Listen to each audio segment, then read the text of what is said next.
fuck your mother. Hello, ladies and gentlemen. Welcome to episode 35 of, Archives of Eternity. Where we come here to say, we fucked your mom. All of us. One at a time. Anyways, welcome. Welcome all ye who have joined the live stream and who are watching the VOD when it goes up on YouTube. Welcome. Nobody says VOD. Oh, shut up. He just did. Let's hop right into introductions. CL3R1C is currently busy at the moment. He'll be here in just a couple of seconds.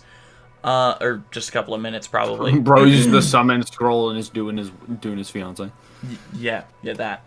As always, as Burke Greystoff, we have Azul, the god of balance. Hey. As the Grim, we have Lemmy Lemonhead, the lime green lemon man. Taut titty toucher. Okay. As Leopold Marcus Arcadian, we have Ivanator. Olo. Advin Kari, Tamaz Alpha, will be late again today. He is studying the words of his creator. CL3R1C, Unspoken Cookie. Oh. Yeah. Oh. And, of course, as Khan Incubo, we have my lovely brother, Professor Zool. I have studied a great deal and determined you are all lacking. Don't you have a professorate in professoring? Yes. Okay. Bitch. Hence why he is in qualified order to say get we're lacking in professorate- maidens. In order to get this professorate, I literally had to tell 70 different people, no bitches. Yo! It was exactly what Azul said. No female. Oh, I love that. I love that so much. Female companionship. Man. Let's hop right into announcements. So, as always, that we always say at the beginning of our videos, a huge shout out to vindsvept, Alexander Nakarada, Tabletop Audio, and of course, Breaking Copyright Royalty-Free Music for being artists and compiling artists who put their things into Creative Commons so that people such as us might use them for our streams and our YouTube videos where we don't have to pay exorbitant prices. Yep. That is a huge one. Also, keep an eye out soon for the first episode of Chapter 2 of Aeidros Expanded, where I will be dropping the first episode of Chapter 2, Marvin Fogtoe. Or Mystical Marvin, as most people in the campaign would know him. He will be, regaling us with the tales of his past adventures as a young lad. I say young lad. He's actually fairly young anyways. He's, got the look of a 98-year-old human, but, he's okay. And also, I am going to be working on, after that, episode 2, Burke Greystoff. Oh. Which will regale us the past of Burke and what exactly happened that made him leave his town. And perhaps the small adventures he had as a 13-year-old boy braving the dangerous Aeidros wilderness by himself. Haha. He was kicked out of his home. You're alone, loser. Homeless. Homeless. And then, I'll be going through all of those, and yeah, so keep an eye out for episode 1 of Aeidros Expanded here soon, in like a week or so. About a week to go. About a week or so. So yeah. On top of that, Eldritch Funky Function is getting posted a bit late this week. The editor is currently working on it, but you know, I'm giving him some time because you know he's been having some fun things going on. But yeah, you know, bro's working on it.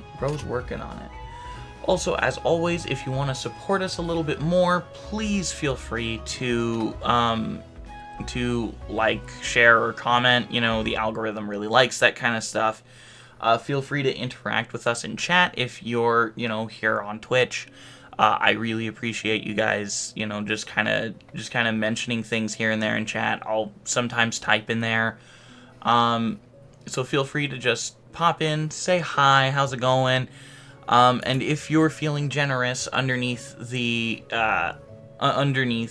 stream and all of our videos in the descriptions, we have a donation resource set up to where you can donate us money. All of it goes right back into the group, and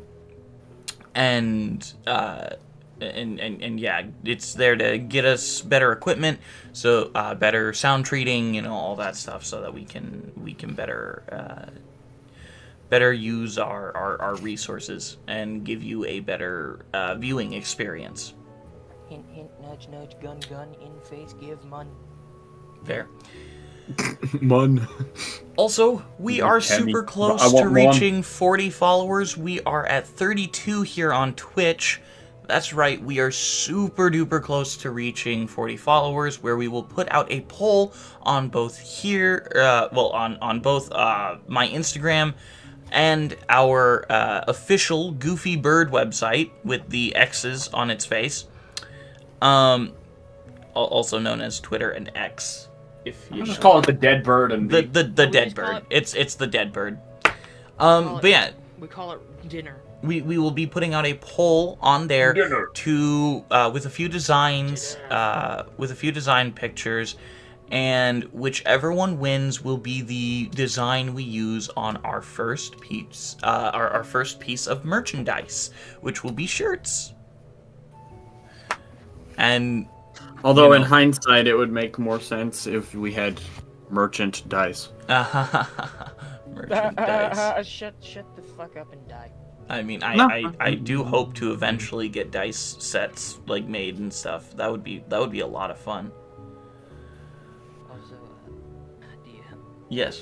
Tangent, but looking, found a new mommy for your collection. Oh no, you're okay. Anyways, he has a folder that I helped him collect, which is also just me screaming out for help. Please help me. So, you know, if you guys wanna support us, please think about donating, sharing to your friends who, you know, very much would like D&D, and, you know, who you think would like the chaotic nature of my group here. Yeah, with that, I think we're done with announcements. I mean, I can't really think of anything unless you guys have anything to announce.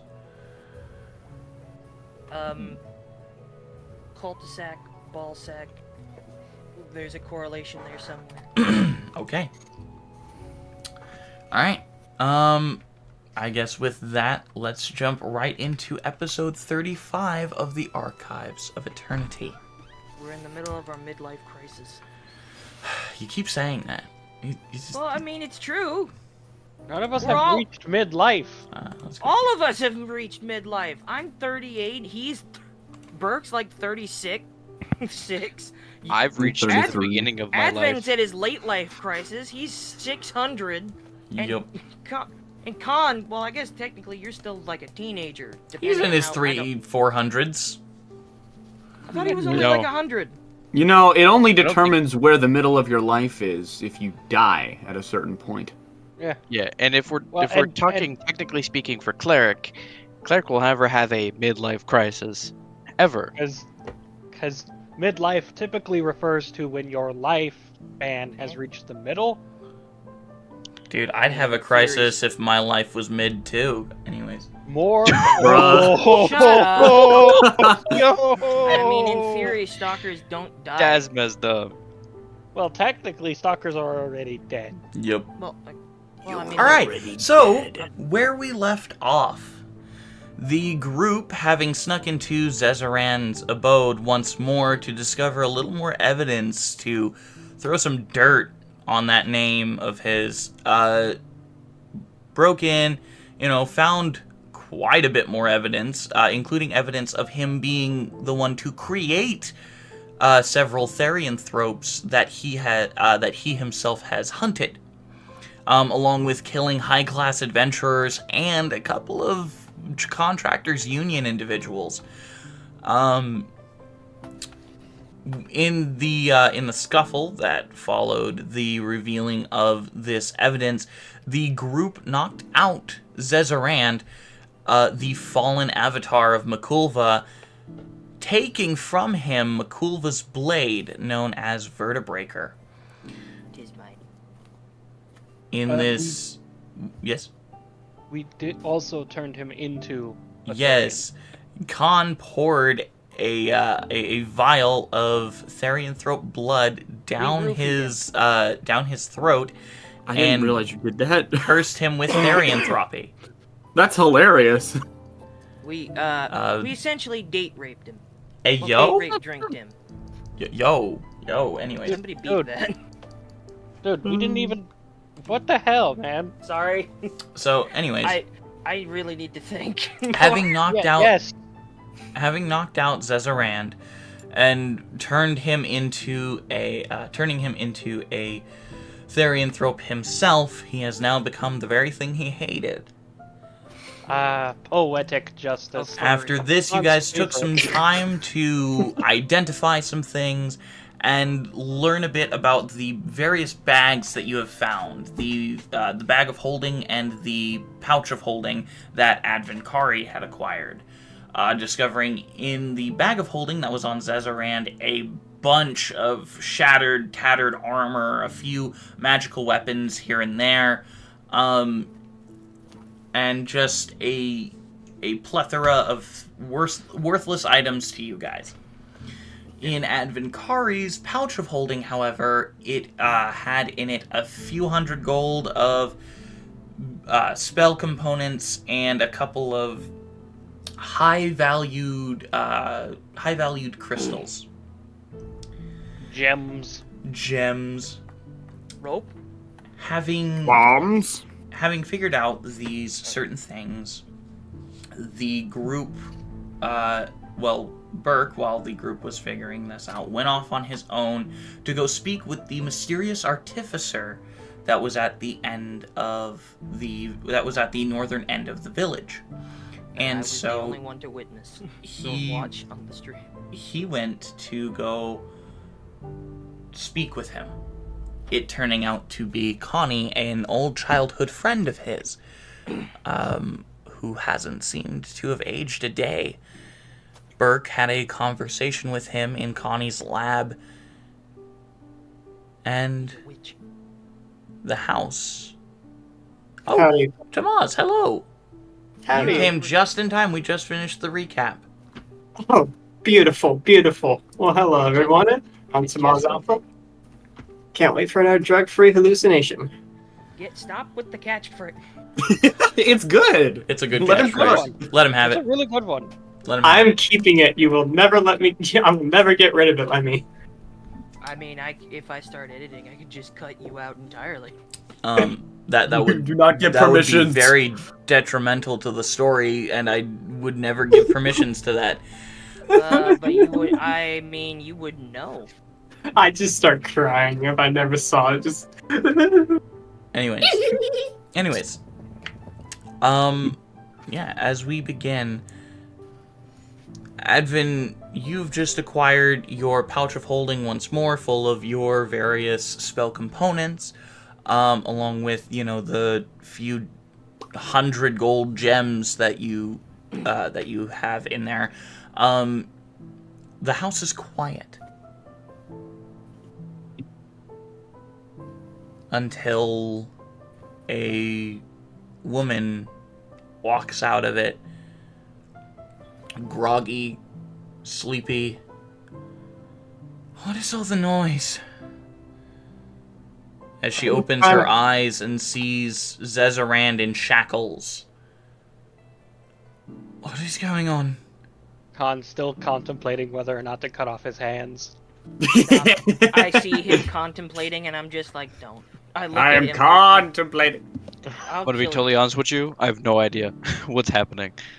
Well, did you not pay attention to the recap? I just woke up. Yeah. I mean, not to really. mention, Cleric wasn't there. Also, to be fair, I wasn't? I'm a little lost. We're at a house. Well, yeah, because he wasn't. Remember, yeah, he left after the later part. So I don't know. We can just wait. Where did I? say, huh? maybe he got lost or something in the house, and he was just like absent, and he's like, I just got here. What the fuck happened? He just like walks in while she's walking. She's like, "What's going on? Where am I? What's happening?" Like, I just found their blacksmithing room, and I gotta say, I mean, that shit was tasty as fuck. No, he just got sidetracked eating their silverware. Wait, we go back to Leopold, and he just eats his toolbox. Oh my god, no! We just like he's like walking in with like Zezarand's like weapon. He's just tranching on. He's like, I found this thing. No, in a it's room. It's made of spines and bone. Well, again, like I said, he should just find his barracks, his personal barracks. He's just like, oh yeah, this is pretty good. This shit's And it's great. just like he's eating half No, the he ship at this just point. got lost. He looked around for like 1 second while the party walked off, and he turned back around. He's like, "Wait, where the fuck did everyone go?" Also, we did we did look it up, and Cleric, you do actually have proficiency in heavy armor. No, I know that. I looked that up before I did it. You know what? Okay. I Anyways. knew that. I just let you guys argue. I didn't want to interrupt that. Fair. It was hilarious. Anywho, Burke's mother stands at the door, looking out at the, semi-destroyed front pathway. Zezarand completely knocked out, with a new scent to him. Alright, so we're still at... That's right. So wait, we're still in the front of the house. This Yes. is just after. I'm Well, still sitting over in the corner thinking. Yeah, Burke's gone. I'm attuning to... You're just still attuning to Vertebreaker? Well, no. Well, I mean, if that's after, are we still all standing there? Is this just after that? You guys are still standing there. This is after you've identified all the items and looked inside the bags and stuff. Okay. I just needed some clarification. My bad. Clarification. Shut up. I'm Sorry. just gonna make that joke. I saw it coming. So we're done with that. He's locked up. And I think like my next thing after I guess my next thought would be just do we need to interrogate him? When he comes We will interrogate. Oh wait, actually he's still in his were-dragon form. The Marquis will look over at you. We will interrogate him at the city. I'm just looking at a dragon's torso. My eyes are up here, Cretan. Man, I only had one gay experience, but god damn. Keep bringing that up. We're gonna Want some of that bad dragon, you feel me? No! Yo! Not sponsored.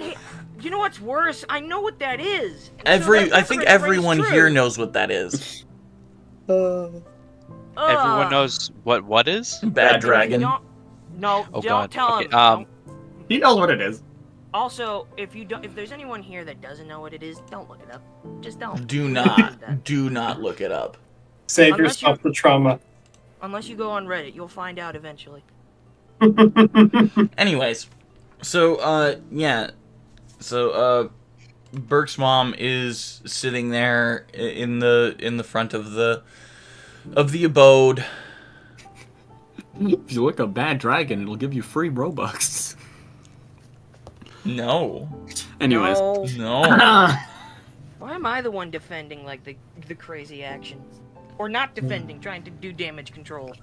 Anyways, so, yeah, Vermina Graysoff stands in front of the door, looking out at you guys, looking out at her unconscious husband, who has shrunk to his normal size once more. His staff of fiend summoning, firmly grasped in Khan's hands. Uh-huh. And I'm just holding his sword, just sort of like, now that I've attuned to it and all the cool stuff is faded, I'm just sort of like, so how am I gonna carry both of these?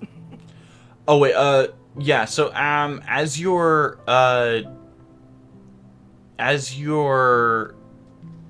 attuning to this blade, you feel this surge through your body as you feel your packed weapon calling to it almost. I guess I get them dramatic. Can I, like, in my head it's not dramatic, but can it look to the audience? Can it look dramatic? Sure, why not? Slowly, dramatically pressing them together. Yeah. As you slowly bring the two blades closer together, literally your spine, covered with this makeshift metallic splint, slowly wraps and spreads across the original vertebraker, adding your spine to the several hundred spines and other bones that have been attached to this blade over the few, million years that it has been getting added to. As you watch your spine slowly shape the blade into one you're more familiar with, the spines becoming one more cohesive unit, essentially. It simply sits there in your hands. Your vertebraker. Metallic spikes still jutting from it in this makeshift splint formation. Out of character. See, kids, this is why you need to eat more iron, so that if you become a stalker, your weapon, the blood on your weapon becomes metal, and you can use your wrist as like a hammer or some shit. I don't know. You said that if you become a stalker, and immediately my brain did not think of the race. Nope. I was some part of me knew it was gonna go there, but so many lawsuits. Lawsuits. So, how about Mr. DM? Can you describe what it looks like? This new vertebraker. He just did. It looked like your vertebraker. Well, I guess I've never described what vertebraker looks like. Okay. Vertebraker has this very slight curve to it, and several serrations going along the blade, going with where your rib protrusions would be, and as you get further down the bottom 2/3 of the blade, the serrations get slowly less and less. But as you look at the upper half of the blade, your spine seeming to have those serrations, they did extend when you put the splint on there into metal serrations as well, and started going deeper down as well, because, you put a splint on there, so it would obviously go all the way down your spine. But as soon as you add this more primal looking blade to it, the serrations become more gnarled and bone-like. Still with those metallic hints because of the brace, but still having that very primal, bone-like look to them. And as you go down the blade, you see spines from different creatures: thrine beast, human, orc, elf, gnome. You see, like, bear, wolf, tiger, like various beasts of all kinds, beasts of the deserts, beasts of the tundra. You see dragon spine. This blade has a very colored history that is extremely well told by the blade itself. You know what spine you won't find in that blade? The book? A book spine? Vampire.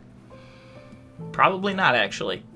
Well, vampires aren't, skeletal-wise, they're the same skeleton that they had when in life. Yeah. So, I wouldn't be able to tell if it was a vampire regardless if one was already in here. You know why? Because they turned to goop.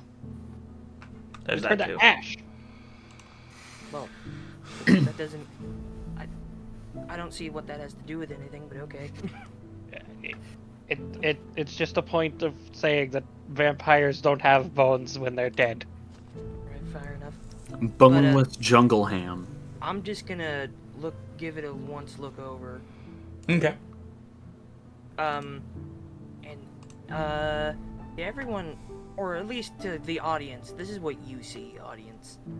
What you see is as the camera that is you pans over above him a little bit, you see his shadow grow horns where his head is and stretch outward, up and around his head. That's it. That's all I have. Okay. As Vermina sees that happen, I see, so you defeated him. Defeat, incarcerated, same difference. Well, you know, he really didn't give us no choice of the matter. She releases a heavy sigh as her shoulders just drop and her legs just fall to the ground. Am I close enough to, like, catch her? I mean, if you want, yeah. Just before she, like, fully, like... Just catches her on the tip of vertebrae. No. I think no, she's dropping to the ground in relief rather than, like, no, I mean, passing out like, or anything. No, I mean, like, are her knees buckling or is she going down willingly? It seems more like a great weight has lifted from her body, and she's just kind of releasing all of the stress that had been built up. Oh, okay, then I'll let the bitch fall. Wow. Sorry. Wow. Khan still just Alright. twirling I don't his know what you're neck, figuring apologizing. out which hand to do first. Vermina just kind of sits there as tears begin just streaming down her face. Yo, what am I doing here? Well, Sorry. Okay, like, I feel like we're being very apathetic to this woman who's crying. You're over here looking at his hands like they're a buffet list, and I'm over here admiring my sword, so... I suppose in an effort to be kind, Grim goes over and puts a hand on her shoulder. Hey. I don't know. What do you do in this moment? No, I'm just being a dingleberry. I'm just being a dingleberry. I suppose I get down on her level, put my hand on her shoulder, is just like, it's over now. And I don't want to add anything to this, but you might want to get somebody to clean upstairs. It's bad. There's somebody up there that shouldn't be up there. But okay. It's messy. Like, I mean, to be fair, out of character, like, how am I supposed to tell a woman that, like, has gone through years of trauma that this is a great moment of relief, but there's, like, a body upstairs that you might want to get somebody to clean up? There's actually a few bodies upstairs. If you, like, just look under his desk, there's, like, this passageway that has more bodies and stuff. It's crazy. There's, like, corpses of things that have been there for God knows how long. Yeah, that shit's stinky. That stank. Like mothballs.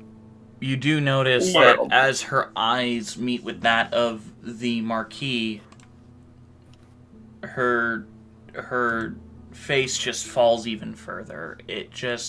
This entire mask that she had on has just completely fallen. And it's just person who was essentially afraid for her, who has been afraid for her life this entire time, and you can tell. I won't even require any insight or anything. She looks like she has had this extreme knot in her body for so long that it's just kind of been awful.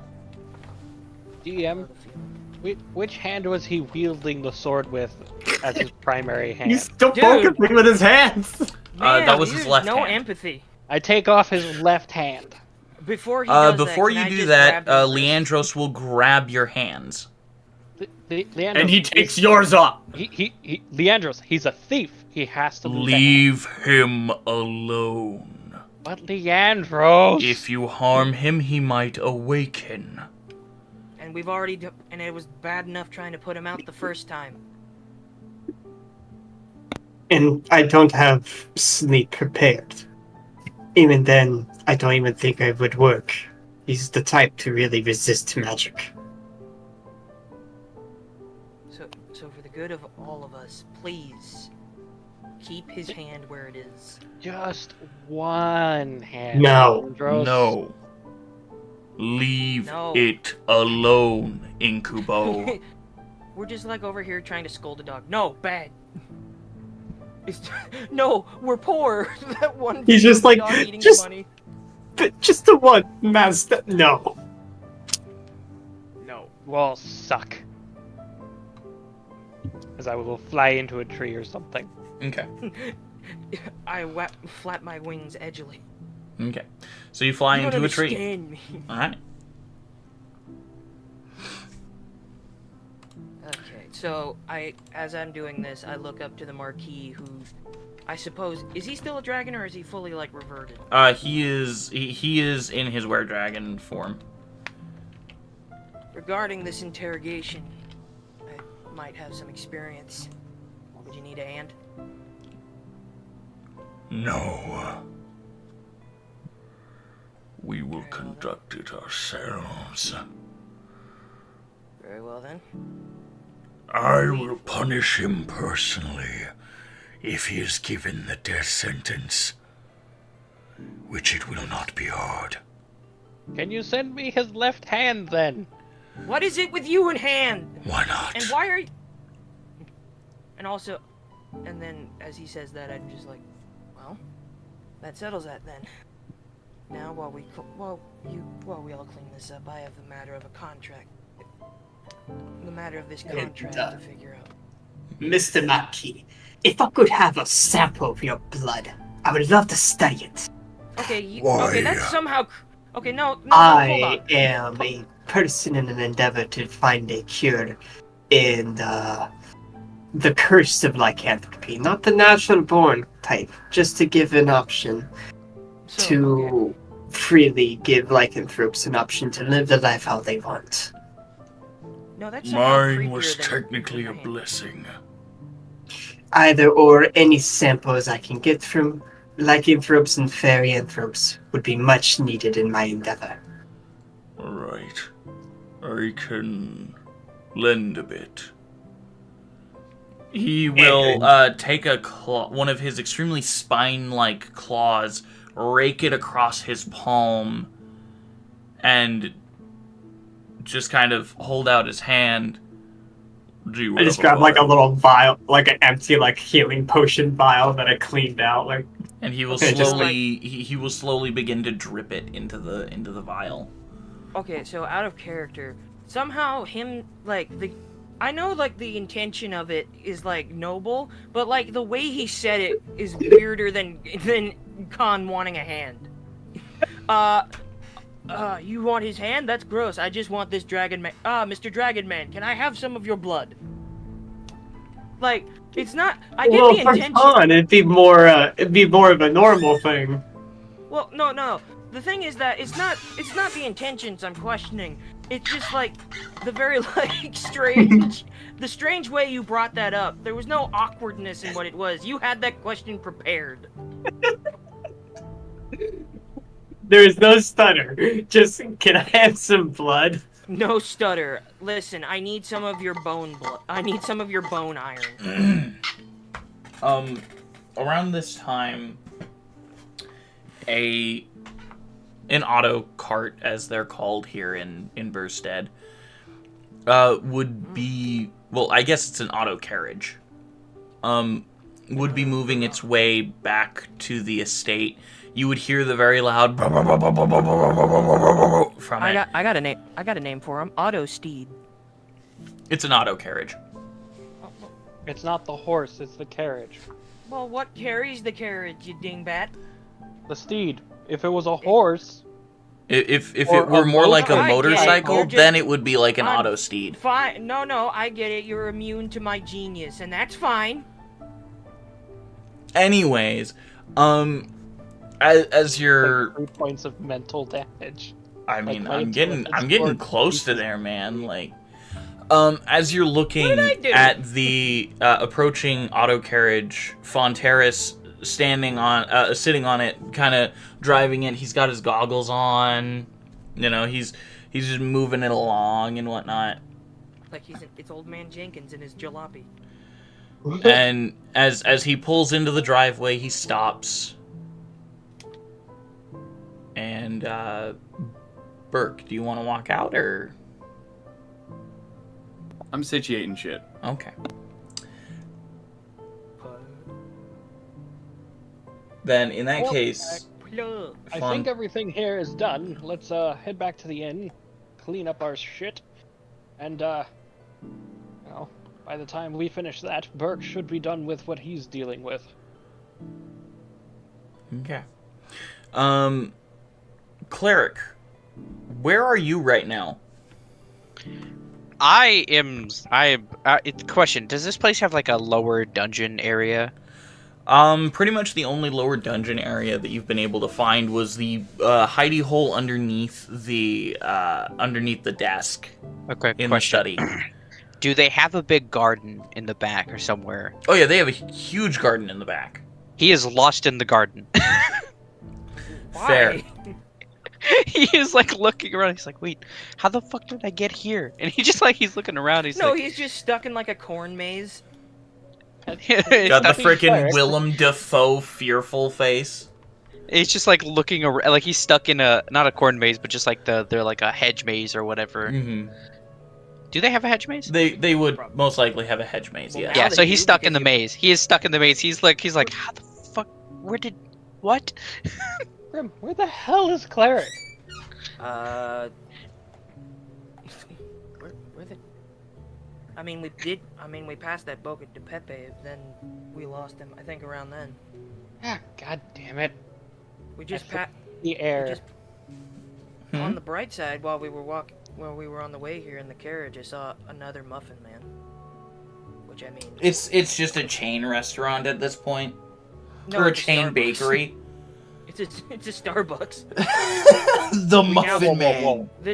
We maintain a Starbucks level that Starbucks refuses to maintain. Yeah.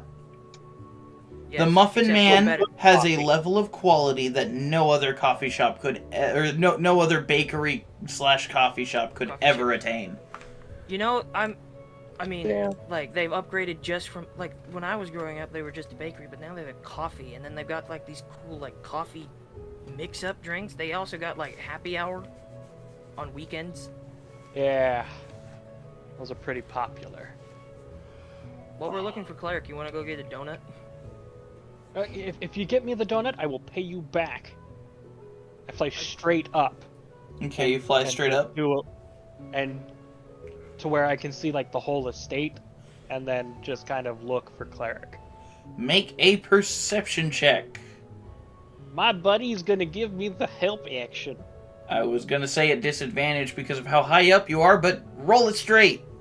Of how high you are? Oh, buddy, it's a good thing I'm rolling straight, because that's a 17 plus 2, 19. Very nice. Yeah, you see the hedge maze kind of like with holes in the walls here and there, where Cleric kind of stumbled through them on accident. No, he didn't. He just walked through them without realizing it. He's like, oh shit. It's not even a stumble. He's just like, oh fuck. Okay. He's like, oh. I guess it's whoops. just me and. Yeah, While he's doing that, I wasn't me and paying attention. Advin are just over here, just like, dude, they sell mac and cheese. Oh, hell yes! Poor cleric is lost. They're like, the mac and cheese. What the hell? Bro, they're not. They upgraded from bakery to bakery and coffee shop to artisanal mac and cheese place.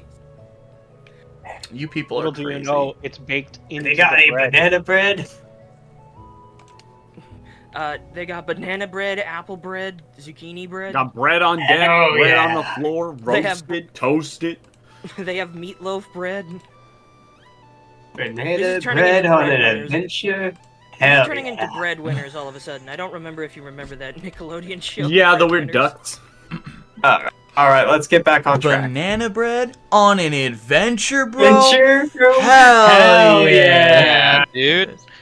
Thank you for joining me on that. Anyways, Hell yeah. you guys decide to go ahead and hop in the. Oh, right. Khan's grabbing cleric. Anyways, what in the fibbity flying ducks? What was I doing? What in the Breadwinners. Well, banana bread butt? Fonterras just pulled up with you. Okay, I pulled up. With you in the auto carriage with Connie. Oh, okay, gotcha. Okay. You guys headed back to the estate. As you look on the steps, you see your mother weeping.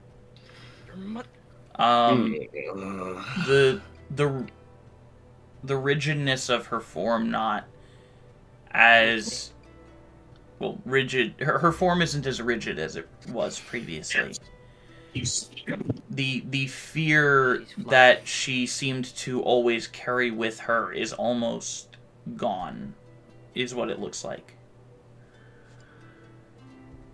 And you notice your father has a disturbing number of hands.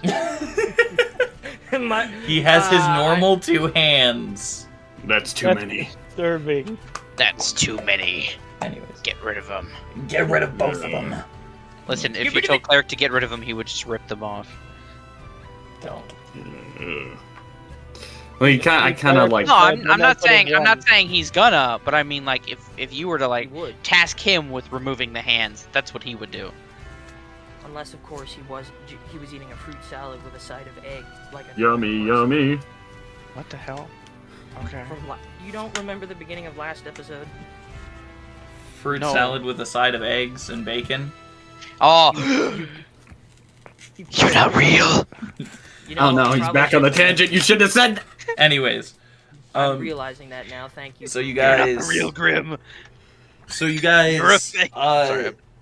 He's a fake. So yeah, Burke, you're in front of the estate. Cleric's in the back of the estate, still lost in the hedge maze, with Khan trying to direct him out. Oh, not Gotcha. right, left! We've taken a luncheon Oh, break. sorry, my left!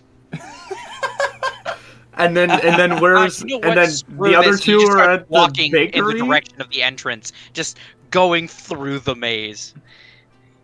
And the other two are at a bakery. Well, now back. it was a bakery. Now they sell. Well, it's a It's a bakery / coffee shop. It's the chain bakery / coffee shop of the Muffin Man. Gotcha. right next to the Puffin Man and the Ruffle Man. I'm not sorry. All right. Just the Muffin Man. The Puffin Man is only in Leodos. But they have been trying to expand. for the Nope, last couple- just in Leodos. Abbott in the restaurant was like, "Can I just get some banana bread and then some tea?" Potatoes. Hey, you guys look awfully familiar. Look, from one of the posters that the manager, or the owner came by and gave us at one point. What One of them- poster? He points towards the poster of the Nightmen, the heroes of Leodos. Over I thought it was going to be a wanted version. poster. I was like, ah, shit. It's Yeah, my heart almost it's gets a beat. super overdrawn. Grim has like the Eldritch Cannon on his arm, like at all times, with Vertebreaker in his other hand. They gave me emo bangs for some reason. Cut my life into pieces. Khan's wings seem to be like spreading way further than they do. Shadow hands like reaching from them. Cleric is covered in blood with holy light emitting from his mace. Burke has blood on his hands as he has like bruising on his face and fiery fists. And Leopold has water coming from his spear as he's thrusting it forward. They just can't get my nose right. Gosh dang it, no, not that bit. And why do they give my bangs? I haven't had bangs since I was 9. Like Flynn Rider. Burke, I didn't even... Is that stubble supposed to be a stubble? I'm pretty sure you have a beard. Burke isn't even there. Like, we're a bunch of... They got, like, Burke's is not even in the thing. Burke is played by No, I'm Arnold not present. No, Schwarzenegger. he's not present at the guys are in bakery the slash bakery. coffee I'm out. shop. No, I'm estate. pointing out the picture of the poster. No, Gotcha. I just Is imagine... that supposed to be a stubble for Burke? I think so, but doesn't he have a full beard? I just Yeah, imagine... Just like a dumbass picture of like celebrities as us, so like Burke is Arnold Schwarzenegger in his prime. And then I'm like played by Robert Downey Jr. Get to the chopper. Totally Alright, cut my life into pieces. This is my last resort. Alright, let's get back on track. Jarvis, cut my life into pieces. This is Advin, my last Advin resort. is played by Hugh Grant. Alright. God damn it. Anyways. So, poster, I was getting banana bread and tea. Mhm. Yeah.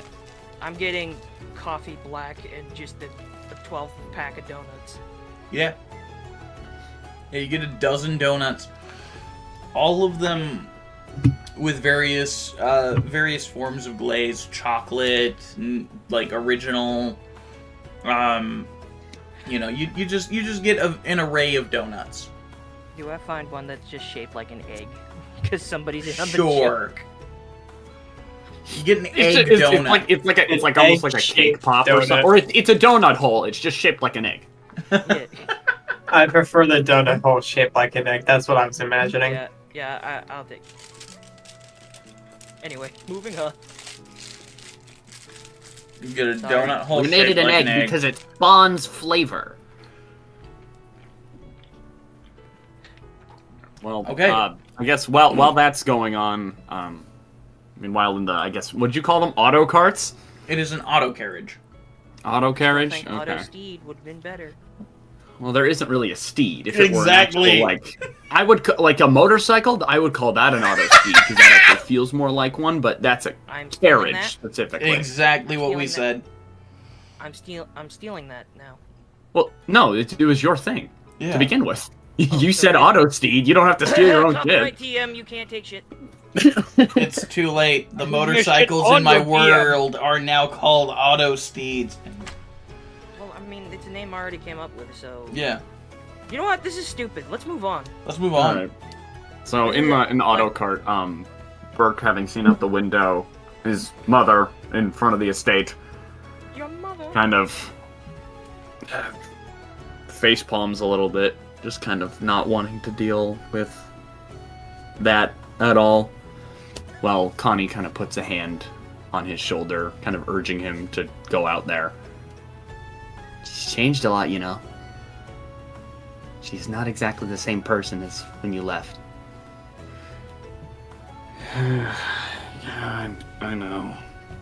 I'll try, I guess. Alright, thanks for the ride. Yeah, as always, I'm happy to give you one. Both hop out. He gives you a piece of paper that's signed. This is a form. Can you give me like a quiz, a survey on my review? Please, do I get 1 star? How many stars do I get? On Uber. The ramekin comes up, gives him a 10. Duke throws it away. Hey, yo. On stubble. Spoilers for the next episode of Funky Function be like. I get like 5 stars. But, so with Connie a little bit behind me. I walk forward towards where my mother is. Okay. Your mother. As you walk forward, she looks up at you with tears and in her eyes. Hey, Mom. I'm sorry. I'm in the car. Yeah. And she kind of hangs her head. I should have never told him what you were. I should have protected you. Yeah. Cut to commercial.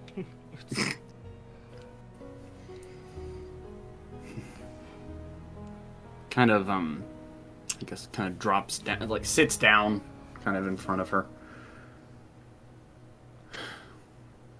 So, he's gonna be locked up probably for a while. What are you planning on doing? Your mother. She just kind of sits back a little, shifts her weight back a little,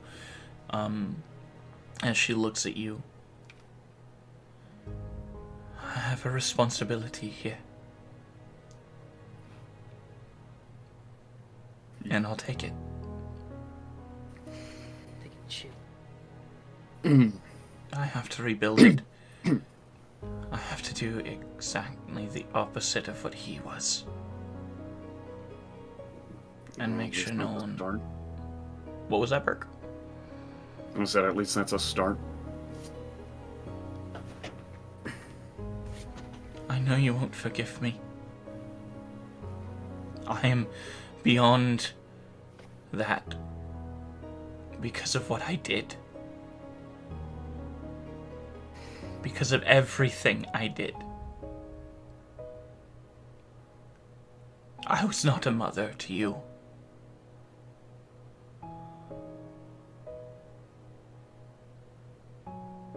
Well, at least for the record, you're still my favorite parent.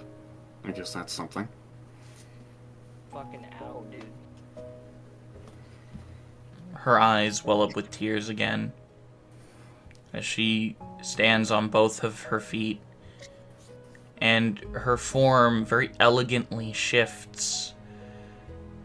Familiar orange fur, black stripes, feline-like head, a long stretching tail, as she embraces you.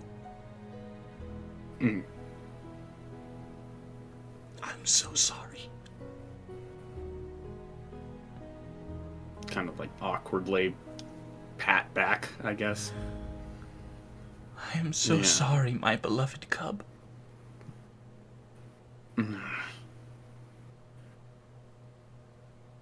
Right. Well,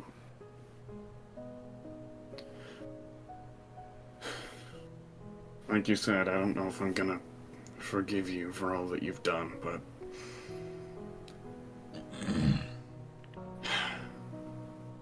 I'll at least try to stop hating you for it. She releases you, gives the best smile she can in her were-tiger form. That is all I ask. The toothless smile. Oh, and, well, speaking of cubs, I think Kezran's gonna come along with me for a bit.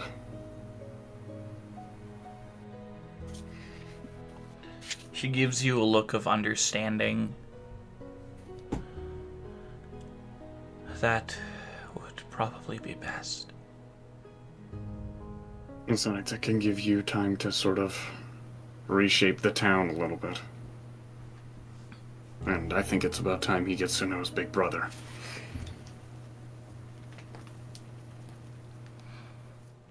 Take good care of him, Burke. I plan to. Please make sure to write. I'll try. And I kind of give her a pat on the shoulder, I guess, and then I turn back and go over to where Connie was, and we walk away.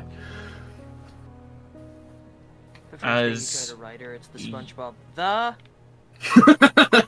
Just a big the. As you pass your father, you're both monsters. All you'll ever be. I should have beheaded that bitch before I married her. Then you would have never. I stomp his forehead. Are you going for lethal? I will begrudgingly hold back. As you knock him once more unconscious, easily able to hit him in his incapacitated state, he is silent once more. Oh. You hit him kind of hard, didn't you? It'll be fine. And we continue walking to find the friends. All right. Grim was already out there in the front. Cleric and Grim and Advin are gone. They went to this branch of the Muffin Man. I was getting banana bread and tea. Yep.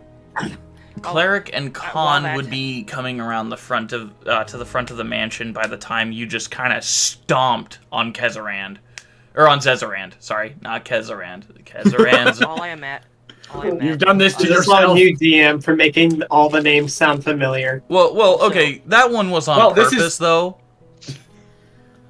I know. Still gonna say. Yeah, no, it is my fault. Totally is. I also just want to say, in my mind, as we're looking at the poster, we look underneath Venti Hornfeather, voiced by Nicolas Cage.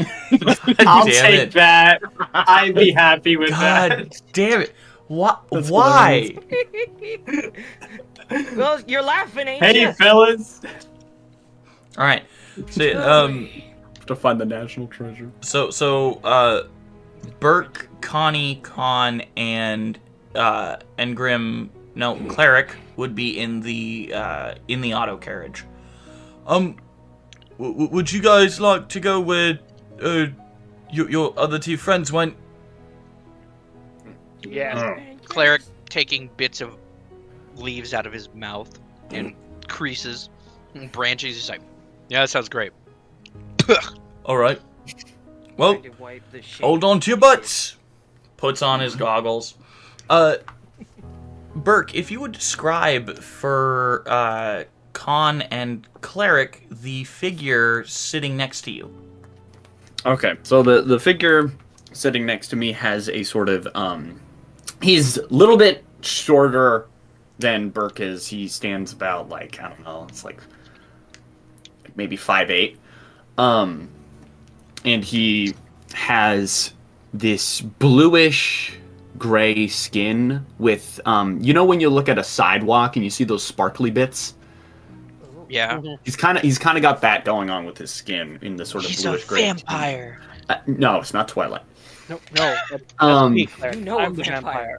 He's got two small little nub horns coming out of a black head of hair with his bangs kind of going down in front of his eyes a bit. He's got some very circular glasses that seem to be a bit thicker than normal, along with a white chest plate, but it's very pristine and simplistic, while also having clothes that are pretty form-fitting and baggy, or a shirt that's very form-fitting, dark colors, more baggy pants with a series of different pockets in them, along with a belt that's made of the same white material as the chest plate, with shin guards in the same fashion, and a set of boots. And he also has a small tail as well, or I guess it's not really a small tail, just he has a tail that comes out and has a tuft of black fur on the end of it as well. with a little bit of, from what you can see under his shirt, there also appears to be some fur on his back as well. Does he have boots with the same fur? Yo, apple bottom jeans, boots with the fur. Fur. The whole club. They were looking at nobody in particular. Anyways, what were you gonna ask, Cleric? He's just like, who's this? Oh, this is Connie. He's a childhood friend of mine. Hello, Connie. I'm Con Incubo. That is my real name. Don't look. I'm Cleric. Ah, an automaton. Cool. Well, sort of. That's racist. Hey, hang on a second. Are you? I'm what you would be called a soul forged. Ah, that makes sense. Does Heard it? about those before. He knows what those are. He looks over at Con and he's like, "We have never met anyone who knows what that is." You've heard about what I am. Do you know anything about my kind? Well, all right. DM, can I roll a history? Absolutely. See for what I know about that. Well, I had assumed everybody knew it was the word. What's the Yeah, word? I had assumed everybody. No, Brian, no. The word. All right, Well, so that is what's a. Yes, I know these jokes are dated, and no, I don't care. That is a 22. Amazing. So what exactly are you looking for about the Soul Forged? Probably, I guess, creator, origin, purpose, maybe. The creator is and maybe even number of them that have been recorded. The creator is a creature known as the Father. Just simply, that is what he is known as. Das Vater. Everyone just calls him That's my daddy. the Father. And That's my papa.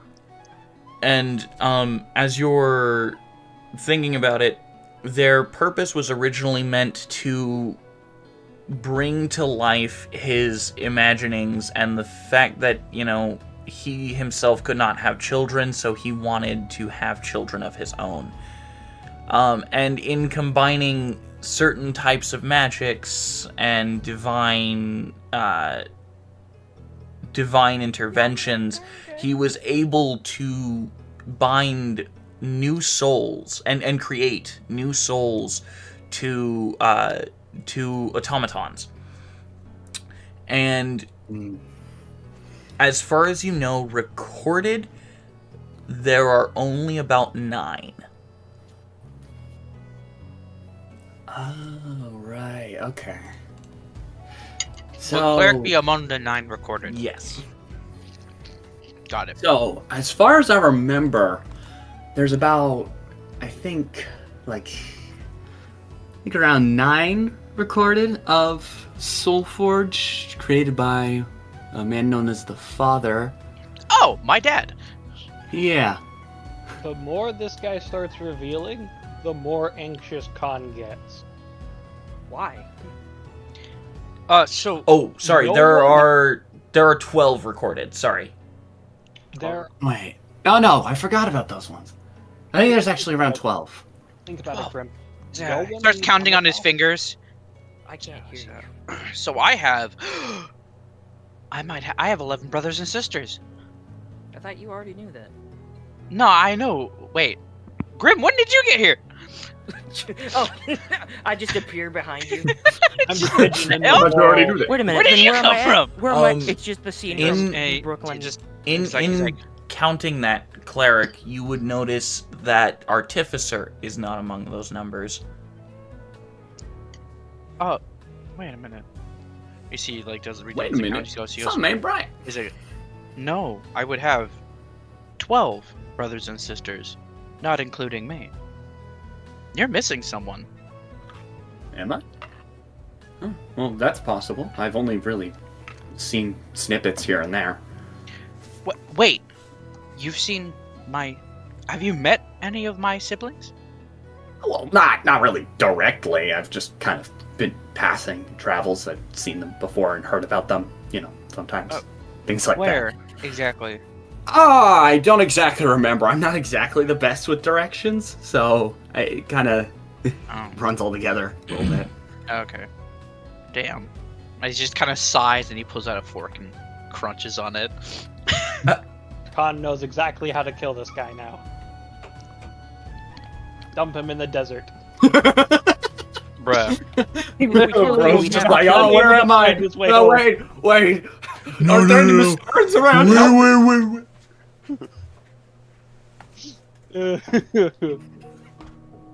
Leaves him in the desert. I love that Khan's first reaction to things is, how do I kill this person? How do I kill this thing? Just like, every time he meets someone, it's like, what's the best way to kill this guy? How do I take his hands? There's only one guy I want the hands of. No. He's a hand. There's such a thing as foot fetish. There's a hand fetish, and Khan's got it. Yoshikage Kira looking. No, I gotta hand it to you. You're pretty consistent. No. I saw that joke coming a mile away. Bad cookie. You would have like made spritzing him with a water bottle. Bad. Anyways. Also, hey, you can text what you were gonna say to me because I couldn't hear a word you said. So you gotta throw me a bone here, preferably a hand bone. So as you which hand bone? There's like 100. As you guys look at Connie and look at Burke, a feeling comes over you. It's weird. Kind of awkwardly pushes up his glasses on the side. All right, I'm moving the cart now.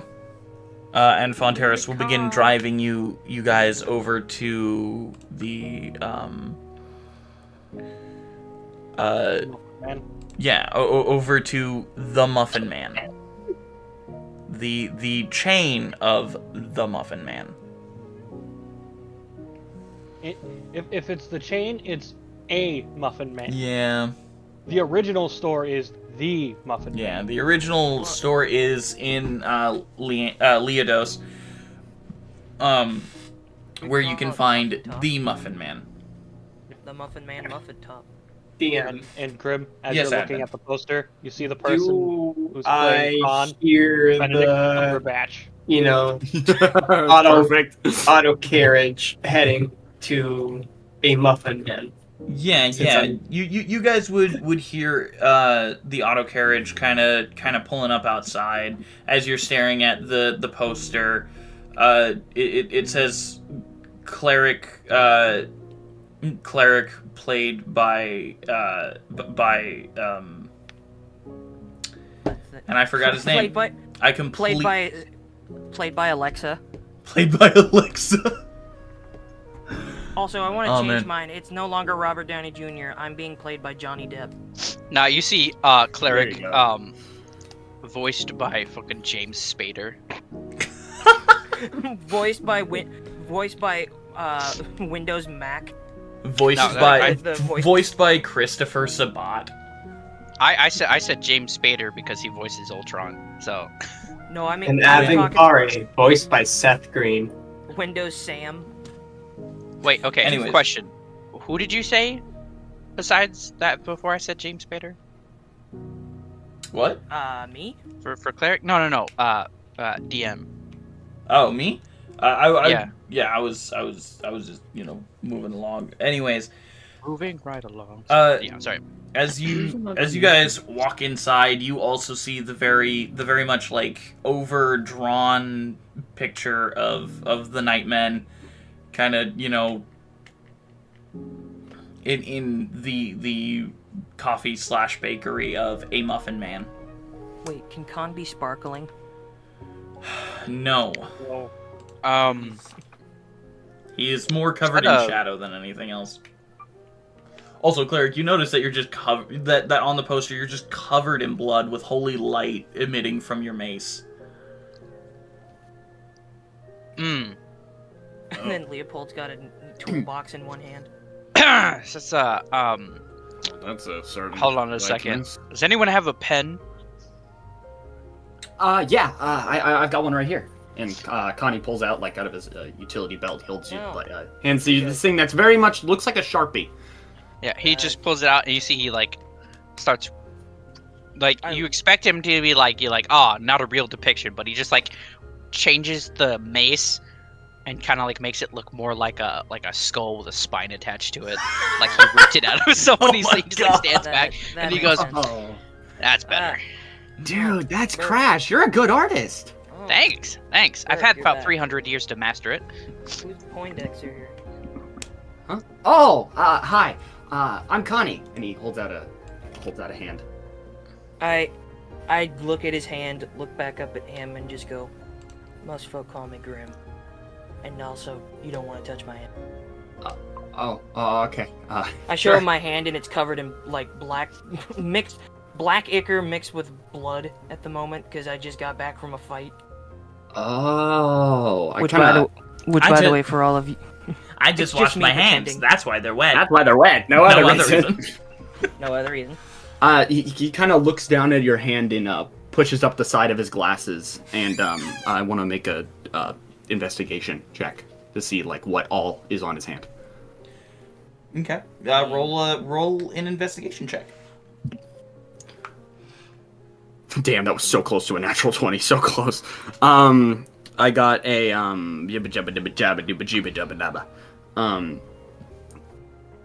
17. Okay. 17. Grim, what is exactly on your hand?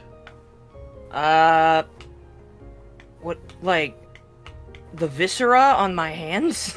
Everything. The viscera on your hands, your hand. Let's see. There's skin. There's this one bacteria that I named Jeremy. No. Hey, you got any peanut butter? To be serious, on his hand, right now it doesn't look like there's much on it, but he's wearing black gloves and they're covered with what can only be described as viscera. And I mean, he's not it's a very strange question that you've asked me, because now I have to think about what his hand looks like. That's totally fine. Right now he's in his detective gear, which I mean, you can show the stream if you want, but it's basically his casual wear when he's not in fighting. He's wearing thick black leather gloves with Isn't that cool? Yes, thank you. I can't see it, but I'm assuming you put it up on screen. I did. I'm not looking, and instead of them saying it, it's just a giant middle finger. But definitely not what I did. Yeah, he's just wearing a black leather glove covered in some substance. Okay, do I discern any elements of his affliction? My affliction. Sure. Make a nature check. Right. Or you can choose between nature or arcana. It doesn't really matter.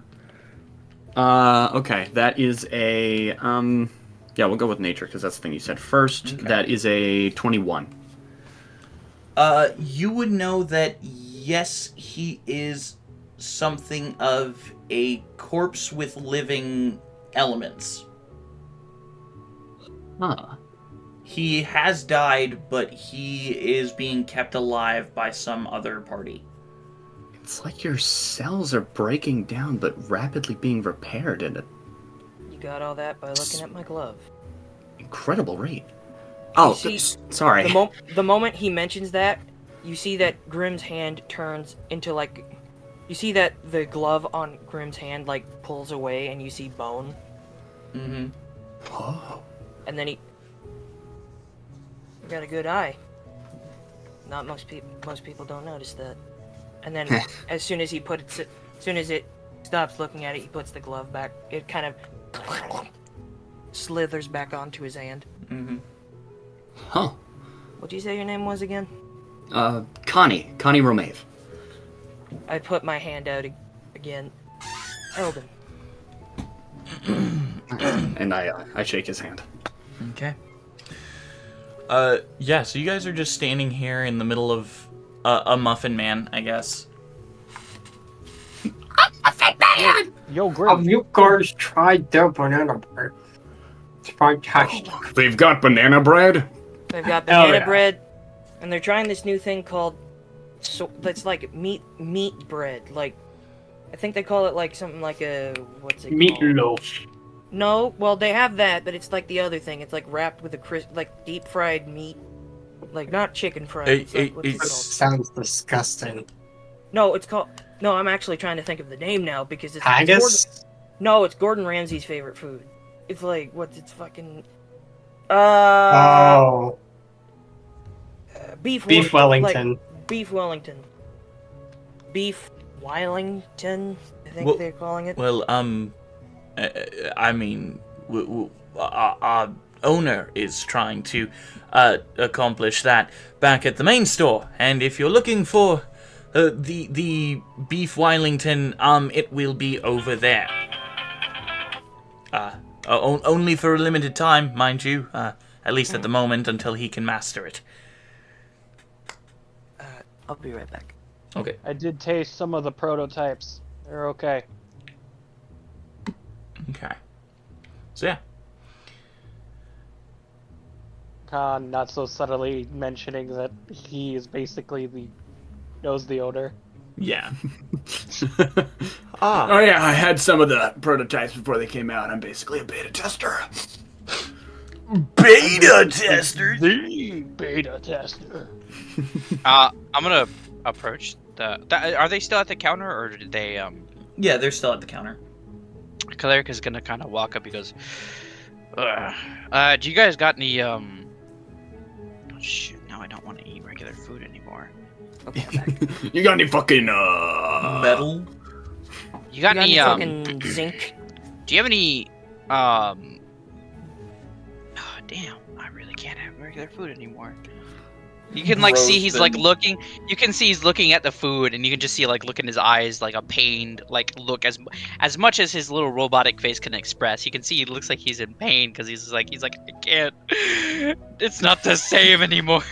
It's just I just in my mind. Can I get a more fucking lug nut? It's like, I just imagine the Patrick just. I wanna. No, he just like he walks up and you can just he's like okay. I'm gonna have a really weird request.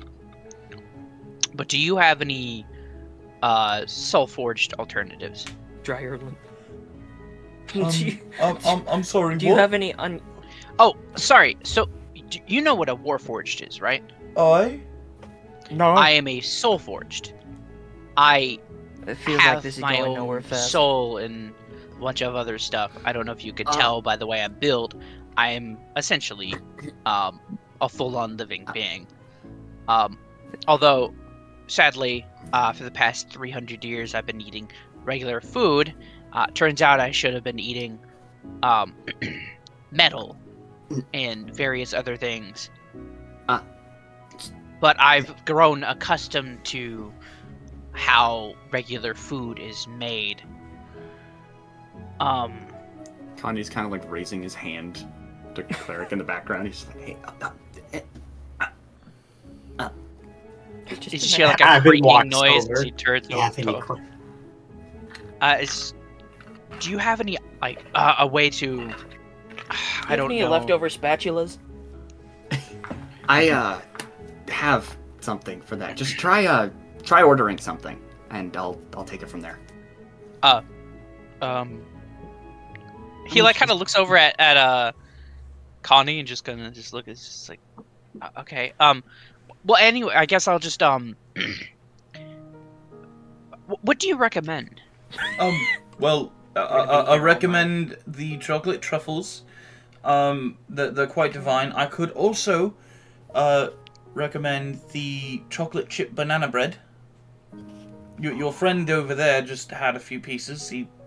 It's quite divine, honestly. Do you have highly recommend. Wow, what do you call it? It's like a chocolate cake, but it has a few extra ingredients that changes the flavor and stuff, and it gives it more of like a red color. Red velvet? You mean a red velvet cake? Yeah, it's not exactly chocolate, but it has it in it. Yeah. I can totally. We have one actually. Should be finishing up here in like a minute or so. Sorry, I just a little extra asking here. Can you make them into like, what are they called? Cupcakes. Well, but keep them with the cake consistency. We have a whole cake just baked. We don't have any red velvet mini cakes at the moment. Okay. I have a favor. Don't put anything on it. All right. We won't. Outside wise, no frosting or anything. Oh, okay. So like have the layering with the buttercream. I apologize if I'm asking too much. He goes in the back for a couple of seconds, and he comes back with a slice of plain red velvet cake with buttercream frosting in the center. Yes, like that. Perfect. Is this it, or? Actually. I mean, yeah. This is here's a piece. A piece? What did you? I want the whole cake, my dude. When I was asking about the cupcakes, I was gonna ask for like 2 dozen. The whole plate. So like. He goes in the back and emerges with. He's like, if you're gonna feed me, you're gonna fucking feed me. With the whole plate. The rest of the cake. Meanwhile, perfect. How much is this? How expensive that's gonna be? That will be 30 gold. Oh. Okay. I'm going to hand him 100. And his meanwhile, jaw just drops. So question, Cleric, did you hand him 100 gold or 10 platinum? 100 gold. Okay. You better. So it's just a shit ton of coins. You know what? Leopold trying to dime down a rental service? That's one thing. Spending 100 gold on a 30 gold cake? That takes the cake. Listen. Literally, you're about to find out in a moment. Because, now, I know that I just gave you 100 gold, and it's only 30. That bit, I'm gonna need you to make me a bigger cake. I'm still not understanding what you're doing here. Oh, okay. Like bigger as in wider, or bigger as in more layers?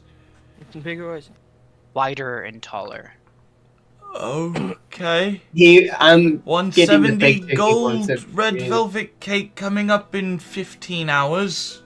I'll like point to a picture of the like it shows a wedding cake that someone's popping out of. It's like, oh, what about like that? That's what I mean. That right there. That's it. 250 gold red velvet wedding cake coming right up. Except no frosting. Don't put in any 12 frosting. days. Don't put anything else on it. Okay. 12 days, good sir.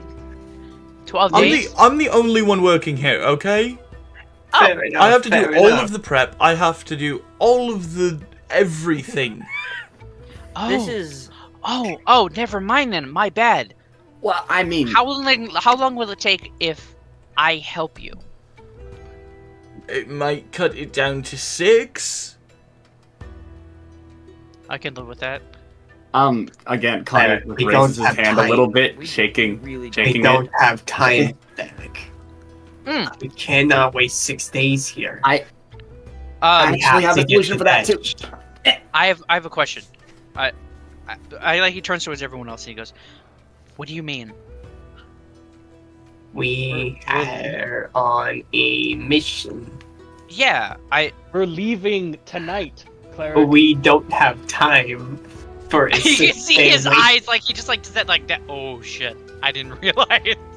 He goes, never mind. You know, just hand me that cake right there. Here, have 40 gold because you you know. You just spent 140 gold on a 30 gold cake! I didn't, though. I didn't hand him the money yet. Yes, you did! I'm pretty sure you just did! You did say you had handed him the 100 gold. It's a non-stick pan! Fucking non-stick! Okay, so he's like, can I have just this cake? Connie's kind of bouncing up and down behind him, just raising his hand still. He's like, I'm sorry. I think your friend wants to tell you something. Just one moment, please. Let me finish this. As he turns, he goes, Grim has just give me the rest of the money. Keep like 40 gold for yourself for the cake and like the. So just hand you back 30. You know what? Just fuck it. Just keep it all. All right. What is happening? He's like, I don't want to do the math right now. Like, he's like, so much is going on. Bad. You're worse. My robotic brain is being overloaded. And do you guys have no? He just like picks up the cake. He just picks up the cake. And he goes. You all are extremely distracting. As he takes like a chunk out of the cake. We're more baffled by your financial decisions than anything. Connie, I'm gonna be honest with you right now. I've never had this much money in my entire life. All you had to do was pay 30 gold. I've never had to pay for anything. The most I had ever had to do until I met you guys. You're eating it. Was buy an apple. Human form. You have to turn it to metal. How the fuck am I gonna do that? Alchemy. Actually, I've dabbled in alchemy magics before. I think that's where our friend over here, and that's where his friends with Connie said he was gonna do something about. Let me just explain something to you. As he sets the cake down, he goes, You can't even taste it! This is super hard. He can taste the texture, okay? He can't taste the food. That's not taste, that's just Connie's sensing. getting, like, jittery at this point, just like... Yes, Connie. Oh my goodness. Yes, Connie. What is it? Just here, give me, and I take one, take a part of the cake, and then No, just take the whole cake. He just like lets you take the whole cake, and he like puts his arms up like all right, no, go ahead, do your thing. I take it, and I'm like, Kenny, and I point to the guy who's running the shop. Come with me, and then we go into the back of it. Yes, Connie. All right. And then we go into the back of the shop. You hear some sounds. Some like just kind of like a whirring sound or something. You hear something that sounds like a, and then there's a whirring sound, and then soon there is a like wedding-sized cake. It's just stupid big, and Connie's kind of struggling to take it out. It's as much as you could get for the 100 gold that you paid, basically. As Kenny's face is just pale as he walks out. I've dabbled in alchemy. I've never seen something like that. And as he sets it down on the counter, he basically takes a bit of what looks like some kind of scrap. It seems to be of a similar material that his armor's made out of. He puts it into his into this like white blockish wrist-mounted machine that has a blue screen on it, and he kind of feeds it into the back of it. There's this grinding sound, and then as he kind of points his arm over top of the cake, it kind of sprays this white powdery dust that almost looks like powdered sugar that goes over top of the cake, and it starts to sink in, and then it's gone. Okay, try that. Can I do like an arcana check on that wrist? Yeah, okay. As he like takes his hand and he kind of like digs into the metal, scooping out a chunk of metal. Well, it's still cake. Wait, what? Yeah, it's still it's like cake. Regular cake? Yeah. It still looks like the regular cake. Worthless! He just like kind of looks at it and he goes, No, it looks like regular cake. Okay. As he just kind of like digs his fingers in. Of course, again, not using any silverware. Just takes it, just kind of. And it tastes exactly like red velvet. Or, well, you wouldn't know exactly what that tastes like. What the metal but it equivalent. It's just like, you see, like, he, like, takes a bite, you see he just stops, and he just... So, Grim, you wanted to do an Arcana check on his watch? On the device he just used. Which the watch then proceeds to kind of fold up a little bit and shrink down to an actual watch. Roll an Arcana, Grim. Okay. Hold on. Archon is starting to develop military plans around the watch. Okay. 16 Cleric? plus 7. Oh, okay. 16 plus 7 would be 23? 16 plus 7, yeah, that's 23. There is no magical force from the watch at all. Do I recognize the technology of it? Nope. Not at all. It is completely alien to you. Cleric is gonna begin shoveling the cake and down his throat. Yeah. I take it that works? What the fuck?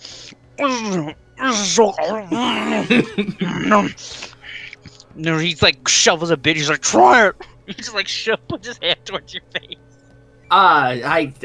One thing about it though, it doesn't really. Once I put that stuff in there, it doesn't really work for anyone else. It's kind of a bit restrictive. The particles in it, they will probably damage your liver. So you're an alchemist, correct? I dabble in a little of everything. You dabble in a little. Who taught you? Well, there was Professor Grint and my parents as well. Who's Professor Grint? He was just a professor of mine that taught me a lot about, at least a little bit about mechanics and different things. But a lot of the other stuff I kind of picked up on my own, sometimes from my parents, things like that. Grint is spelled Grintz. Cleric kind of looks up for you guys. He goes, "I'm done. I'm finished," and the cake's gone. Oh wow! Louise, well done, Cleric. Oh, Head to the inn now. Oh, everything hurts. All right. So you guys head to the inn. Yeah. Quick DM, real quick. How much did I give him again? You gave him 140. The person? You gave him 100 gold. Plus 40 on top of that. Well, no, you didn't give him the extra 40. You just gave him the 100. Okay, cool. Sorry for that whole fiasco thing. I apologize. You're all good. I don't forgive. But yeah, Cleric has a sizable bulge where his stomach would be. Hey, yo, he already had a sizable bulge. Okay. I was gonna make a joke like that, but I was going like, nah, I've made too many dick jokes. Well, and then in comes... Here he comes. But yeah, he's you can tell he's... Even though it's his core that pretty much digests everything, his body is storing that extra cake. Yeah, it doesn't last very long. It does melt down pretty quickly. And actually, Cleric, you feel great after that. Like you stand up, and usually sometimes you hear like slight squeaks every time he moves or gets up. Like, no, he's just all you can hear now, like, because the squeaks were so loud, you couldn't hear the whirring. So every time he moves now, you can hear like you can actually hear his mechanisms moving rather than being overshadowed by the sounds of Yeah. The feeling he feels is almost like a it's kind of like drinking a protein shake. Well, I guess not a protein shake. It's more like after a good workout and having eaten healthily for the past little while, you feel kind of almost at like your peak physical, but you don't feel very full. You feel about this almost the same as what you were before. He's like it isn't nearly as filling, but it tasted good. He's just kind of like, it's like he starts like doing like stretches. He's like just like I feel lumber. Lumber? You feel lumber? Turns into wood. Limber. I don't know what's the word. I feel like a piece of wood. I feel like wood. I feel. Pat leans no, you feel mahogany. Be like, I feel strangely limber. I feel pretty redwood right now. It's like, I feel good. I feel good. Is there a big cart nearby? There aren't really any big carts nearby right now. Any cars? Anything? Anything heavy? Anything heavy? Oh gosh. There's me. I'll turn into tree form if he wants to lift something. I'd say that there are a few like heavier barrels around here and there. How heavy? Maybe. I think the heaviest one would probably be about 120 pounds. I need something that's like 1,000. You probably won't be able to find that except for like some auto carriages and stuff like that. Yeah, that's why he's asking for an auto carriage. Con. Yeah? Tree. Tree? Tree. Alright. Come here. Come on. He's just like... And I turn into full tree Balrog. Okay. And he just like picks him up. Alright, roll a strength check for me, cleric. Alright, let's do this. Let's do this. Watch Con, do you know how much you actually weigh in your tree form? So... Technically speaking, it follows kind of the same rule as the enlarge spell. Okay, so it doubles your... It would technically double your weight? Yeah, so it'd go up to about 400, 500, something like that. Okay, so like quarter of a ton. It's like 450 because I'm. He's like. That's a net 20. Yeah, easily. You grab him by his midsection and kind of lift him like he's nothing. And he just he's just like starts like lifting him. He's just. But Cleric, I need you to run towards. I need you to run towards the inn while I'm like this. Why? Just do He's just like still lifting you.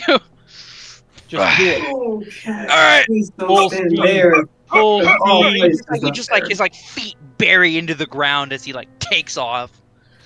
Yeah.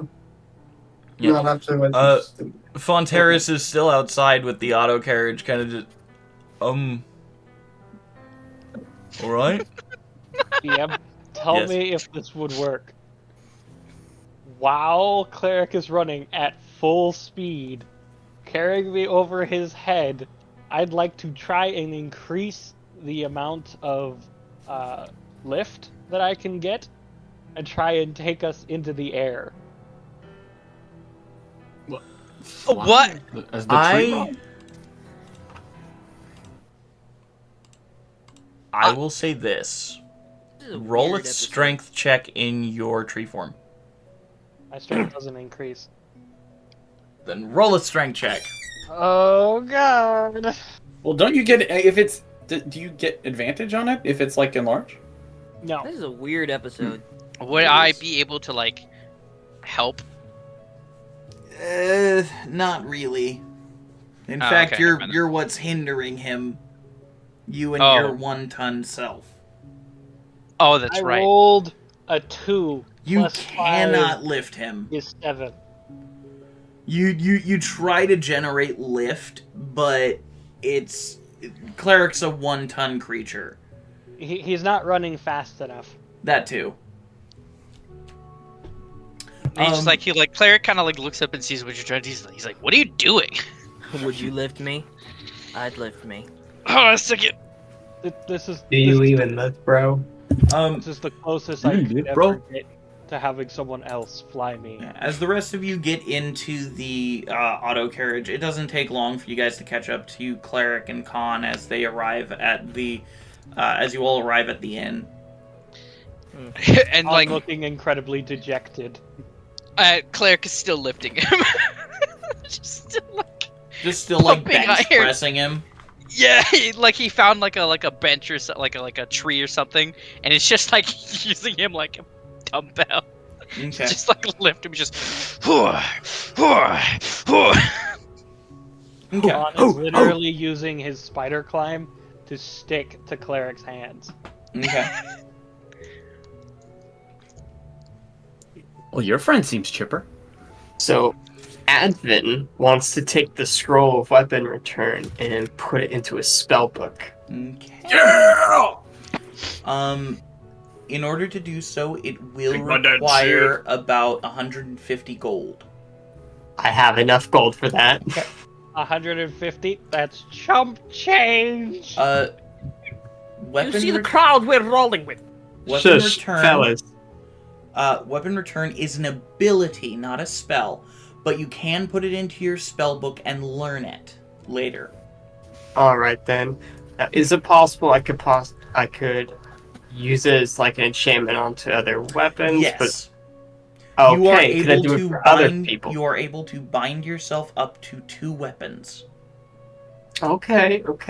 Now, could I bind weapons to other people? You cannot. I cannot. Okay.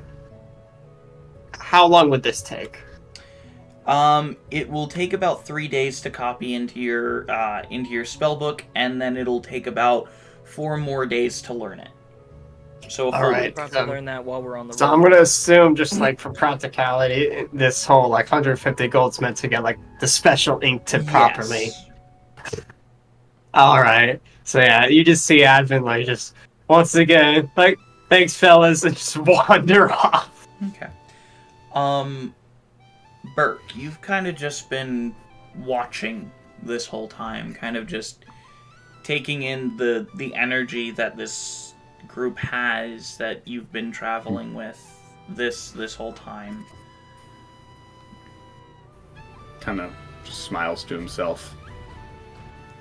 Especially just watching Connie kind of integrate right in. Mm-hmm. Kind of makes him smile. But as you're looking, you remember the note that Marvin sent along with your bag. Mm. And the fact that you have Kezarand to look after. Who is very obviously not very skilled in the ways that he would like to be. He's a noob. Bit of a noob. Bit of a on top of that, bitch. He doesn't know how to control himself yet.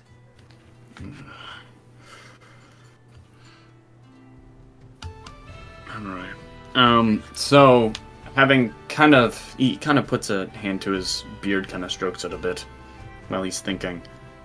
And he seemingly he nods to himself. Alright, does anybody know where Sidus is?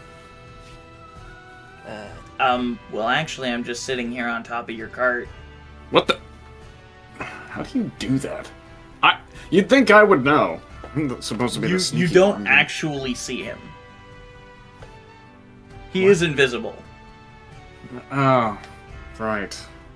Connie kind of pushes up his glasses, and can he make like a check, see if he can see him, or I guess, yeah. How does invisibility work? Can you make a check to see if you can see them? I forget. So you can't actually see the individual. It blocks them from sight. Literally, in order to see them, you need either see invisibility or you need to look around, like where you hear the noise coming from, to see what effects their body has on the area around them. But Cetus, after revealing his presence, will just come out of invisibility. Oh. The hood's still over his head, so it's still obscuring his face. I said this. Yeah, that's Hey, Khan, how's it going? Oh, just being used as weights. 498, 499, 500, 501. Huh. Wow, he's really got a kick out of that cake, huh? But what do you need me for, Burke? As he hops off the top of the wagon. Or do you want to talk more in private, or...? Yeah, well, he kind of puts a hand on his back as they kind of walk to the side. Yeah. I was wondering if you could maybe send something for me as they kind of walk away. Yeah, Yeah, and you know, they walk away. Do the rest of you walk into the inn? I suppose. After getting to about 600, yeah, he's gonna put down Khan.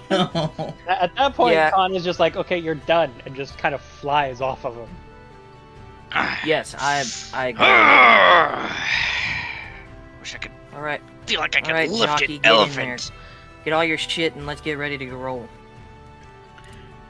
Right. Yeah, no, I got everything. Kind of pats his bag of holding. Also, I got everything I need right here. I have something from Lady Vivian. Here it's as he hands you a note. Or not Lady Vivian. Or maybe I don't remember now. I'm forgetting. Vermina. Lady Vermina. Vermina. Lady For Vermina. who's that? Bert's Who's that mom. again? I forget. It's Bert's mom. Oh, Vermina. right. Yeah. I'll have something from Lady Vermina. It's well, it's a note, obviously, but if one of you would like to accept it, I'll hand it to you. Khan will just take the note. As you take the note and open it, inside is an auto carriage key. Oh? So, that's to your brand new auto carriage, if you want it. I know you guys have a carriage of your own, but this way you can travel more efficiently with your heavier folk, and, you know, your carriage can, you know, not be bogged down by the heavier Khan's weight. already walking towards the garage. Yeah, Claire's falling behind. Claire just looks at it. Yeah, I'm so heavy because of these games. Auto carriage. He's like, The auto carriage is actually in front of the stable, where you dispensed your carriage. And as you're looking at it, the very much dark aesthetic to it, kind of like stripes going along the outside, you know, a little bit. Right. damn. It's a fine-looking beast. I look at it and it Beautiful. reminds me of my old, Don't let me say that in front of my wife. She'll get jealous. Of my old auto steed. Oh wait, I don't have a wife yet. Yeah, you've got. Sorry, sorry, my bad. Let's retcon that and be like, don't let my fiance hear me say that. Well, I mean, I'll have a thing. it's not for exactly a vehicles. retcon because it's about to happen. Don't worry, Cleric. You won't be driving it. Revs up the car. I take the keys from. No, I take the. He's like, why not? No. I walk up, take the keys from Khan, and neither will you. That will be a fight. I'm the only one who knows how to drive.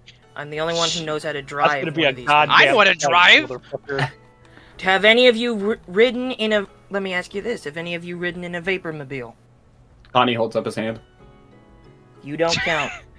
Oh, okay. You don't count. Anyone here prior to this group, before Connie, driven a vapormobile? Cleric Does goes to anyone have a slowly raise license his in hand. driving? Actually, I No. have several licenses in driving. I don't. Do you have a Carriages. license in driving a I don't- vapormobile or mechanical instrument? I don't have a driver's license. Do you have a license for driving a vapormobile and/or any mechanical instrument? Nope. No. Then I'll I be just have, driving. I just Out. have a license for bigger animals. Then I'll be driving. Out. Grim's just the chaperone. Okay. I still know I how will to drive turn it, this though. carriage around. Wait. Can I drive the auto carriage? I never got a chance to.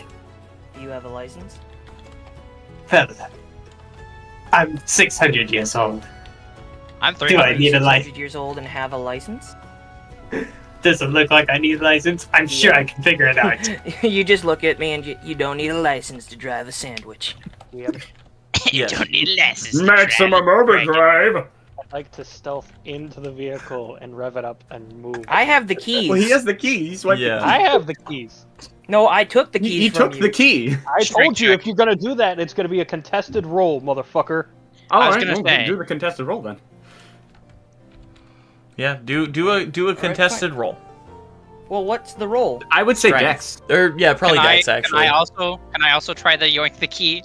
No! If you No, want, that's not Cleric, fair. roll a Dex. Dex? Contested Okay. Dex check from all of you. Alright. Yeah, because Grim's gonna go in and kind of swipe it out of Khan's hand, and Khan's gotta like catch it back, and then I guess 12 Cleric's plus gonna 4, come in and go. 13. What did you It get, is Khan? a 15. Ooh, 15 That's what from we Cleric. call a 22, motherfuckers. Khan Damn. is easily, deftly able to keep it out of your hands. Damn it! I had a Fine. 15. Shit. Whatever, but you crashed that thing. I'm not buying a replacement.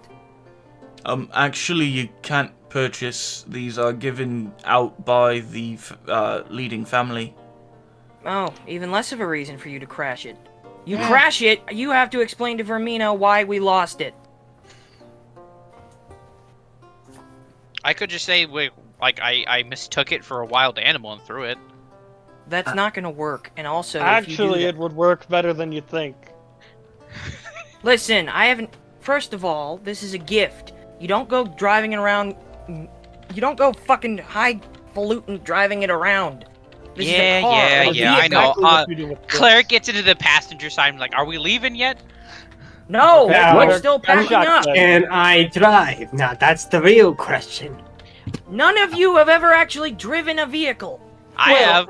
You There have was that never one even time when given we me were the going to chance the to forest. prove it. Now have it here. Motherfucker, who drove us here to go deal with fucking green mean over there? Not listen, you, Dirk, you're I dead. did. Well, no. Well, didn't we have the whole thing of him, Grim just being like, now turn left, turn it nice. Ay! Yeah. We didn't. Did we Wait, not? there just was have That was We the did night that. before. Yeah, Well, we Cleric. did that the night before. Cleric Still. was in the driver's Well, seat. still. And, Just around the block. Fine. why don't you all go out into a field? I mean, it's built for off-roading as well, so that might be a better place where you can't run into anything. Nah, I'm just kidding. I'm Stop. like he gets out of the passenger seat. He's like, I'm just kidding. I'm Stop. actually just gonna wait for Stop giving them Burke ideas. and everyone to do their own Ah, thing. You guys go yeah, ahead. fair You enough. have fun.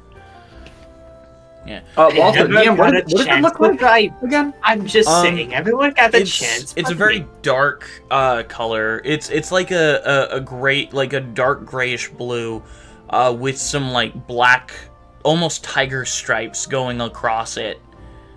It does need a paint job. Specifically, its shape though. Like, what is it? Is it shaped like a carriage, or is it shaped like a car? Yes, it's shaped a lot like a carriage, with like the different the different areas. Like, there's the back trunk where the engine is stored. There is the main the main compartment where the passengers sit, and then there's the front area where the driver would sit on the buggy. Gotcha. I don't Almost know why like a horse-drawn carriage, but different in that it has a steering wheel and a gear shift instead of the horses strapped to the front. It may be just because I'm playing Halo, but the first image I got in my mind was something shaped like the Wraith from Halo, the big old tank thing. Definitely not. I know. A man can dream. But Grim looks at this cacophony of, honestly, it's gonna end badly. He knows it, and he's just like, fine. But don't come crying to me when a piece breaks off and you don't know how to put it back on. Well, I mean, if we're gonna be honest, he probably could fix it. You and guys he kind of have points over to Connie. You guys have the creator with you, so yeah. Yeah. I mean, like, I'm gonna go. I got the matter of. I trust this man with my implicitly. life. Only just meeting him, he made me have the taste of deliciousness, and that is okay in my book. You need to rephrase. I would say that. magically delicious, but it doesn't really apply. I knew a leprechaun who said that once. But we were going steady at that point, but yo? Hey yo, you said one dude in college. No, a leprechaun It's can the be leprechaun. a female. That's the one dude in college. Okay. No. Okay. Leprechauns can be female. I know. I just thought of you're being sexist. This is misogyny. Listen. Cancel. No. Listen. I'm just gonna say this now. I was thinking. If it's a guy, if it it is a dude leprechaun, were his balls magically delicious? Anyways, as you guys, going there. I have been. I'm sorry. As you guys walks into the inn. Are standing there, everyone, Bert. It doesn't take long for Bert to come back.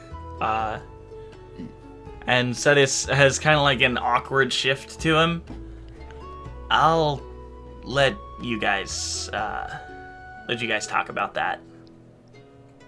Thanks, Cetus. Grim walks into the inn Yeah. and just, I've got a business in my contract to deal with. So, hey, Berg. Well, Grim, before you go, actually, this might be a conversation you want to be here for too. All right. What was that all about? What conversation do you need to have with us? See you guys later. Cetus kind of jumps off. See you, Cetus. All right. Okay.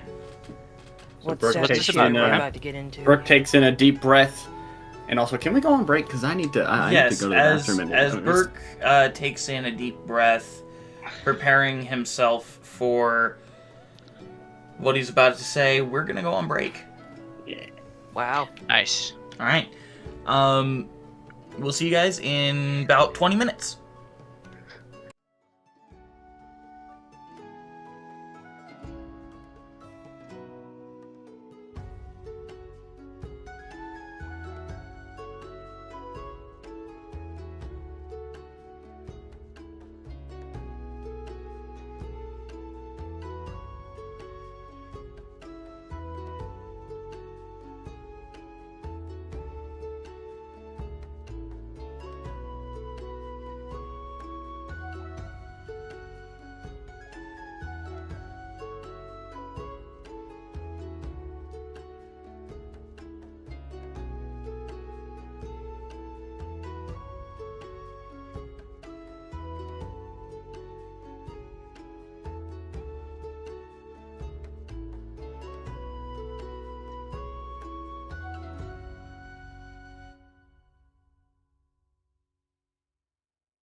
Tiddly twinks.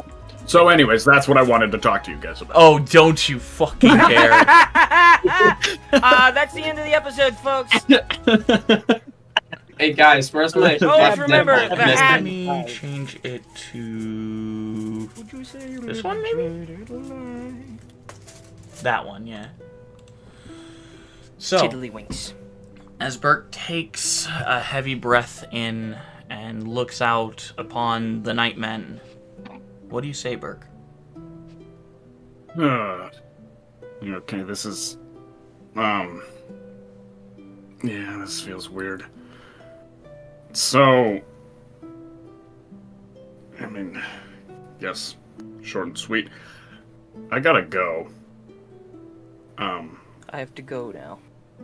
I should go. Yeah, Commander like you can Shepard, go just and get grab up and your stuff before we leave. No. No, I have to go. Like... To the bathroom? in the opposite direction of you guys. What? You're leaving? Probably not for that long, but yeah. It's just, well, so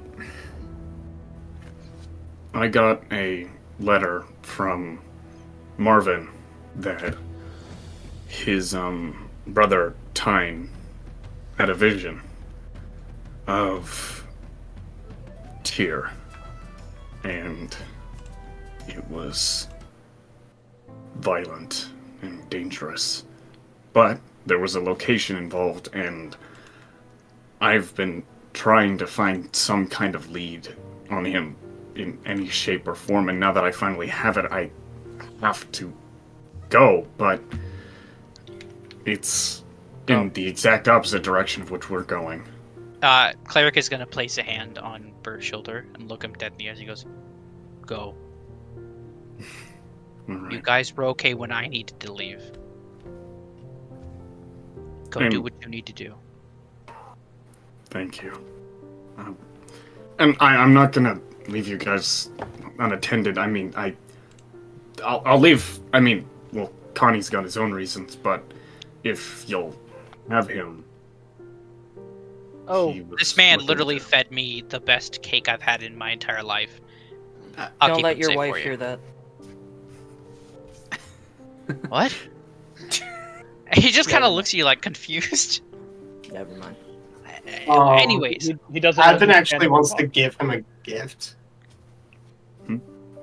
This is something he's been saving for himself, but he has like an extra spell slot with his like in case for emergencies. Here's a scroll of Misty Step. In case you need it. And if Thanks. we're giving gifts, Keep it handy. so DM, if you, I'm trying to see if you remember this. I remember doing this. When we were back a long way ago before this, we went and fought, like, we met up with, like, what's the town we went to? It's not Leandros, it's fucking Teldrine. Oh, Teldrine. When we went to that guy's house and killed the guys that were, like, keeping them quiet, those one guys, we broke into their house. This was, like, when my sword was broken. When we killed those guys and basically, like, got rid of them, I took one of their guns with me. Mm-hmm. I'm going to give it to Burke. Get some practice. I will. And I kind of try to revolver ocelot the thing. Roll a dexterity check. Yeah! Okay. Can I give him advantage from the time we were at the fair and we did like the shooting game? I'll say no. I mean, it's a 22. We're good. Yeah, you're very deft with your hands, and you just kind of twirl it. Twirl it, and then I shove it in my backpack. Yep. Huh. In your swanky new Haven bag. Yeah. Well, Marvin's magnificent bag of Havens. Yes. His horrendously prolific. I'm gonna stop there.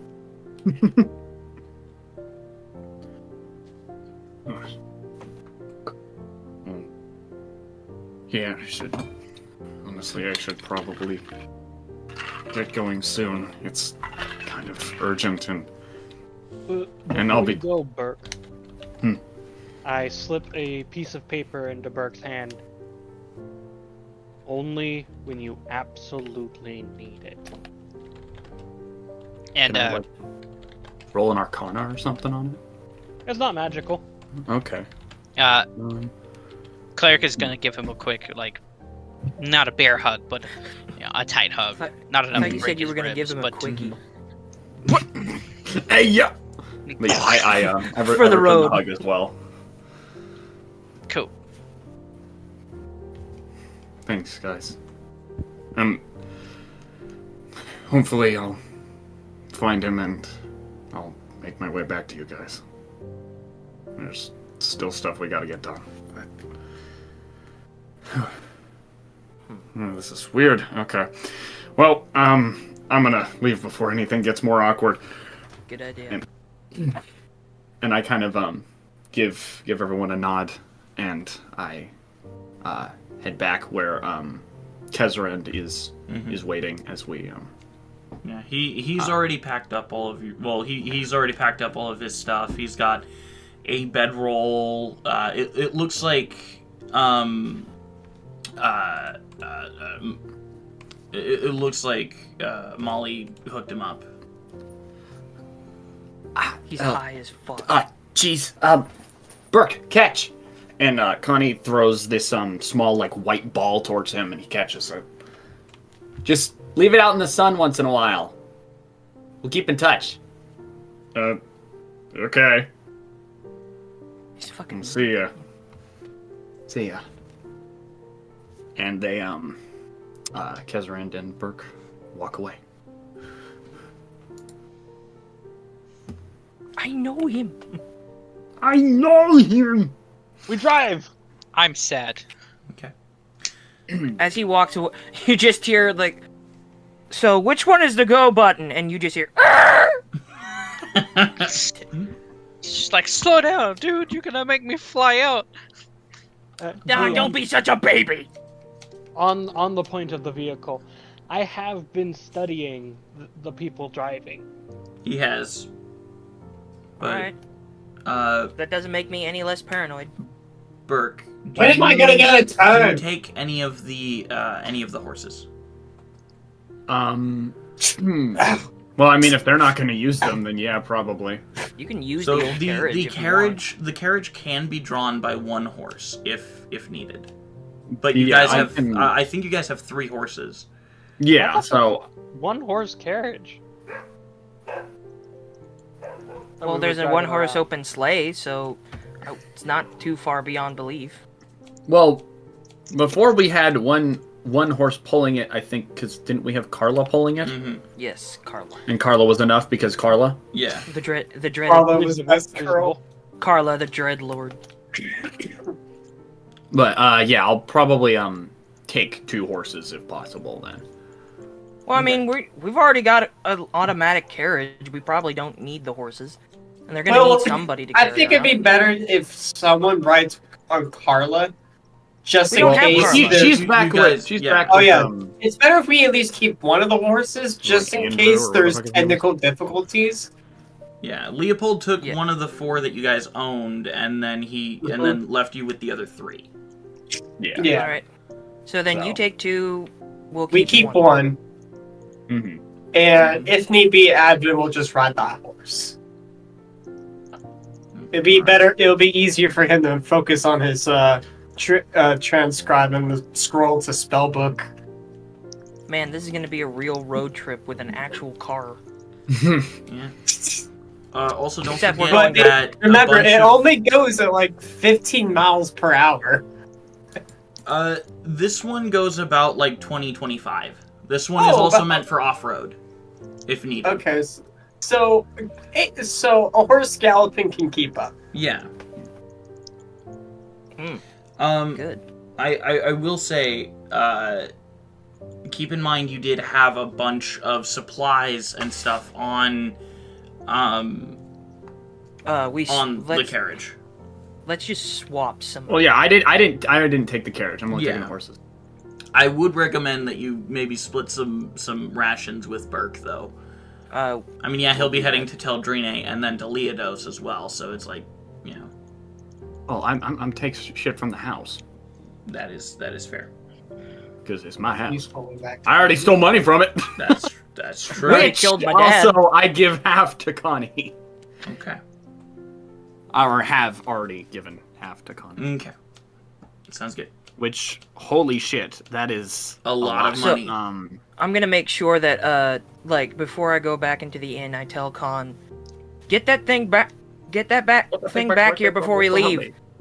But I basically just tell them, hey, make sure that thing gets back here so that we can get ready to leave. Okay. Like before Kezrand and Burke saddle up, Burke pulls out something from his bag and hands it to Kezrand.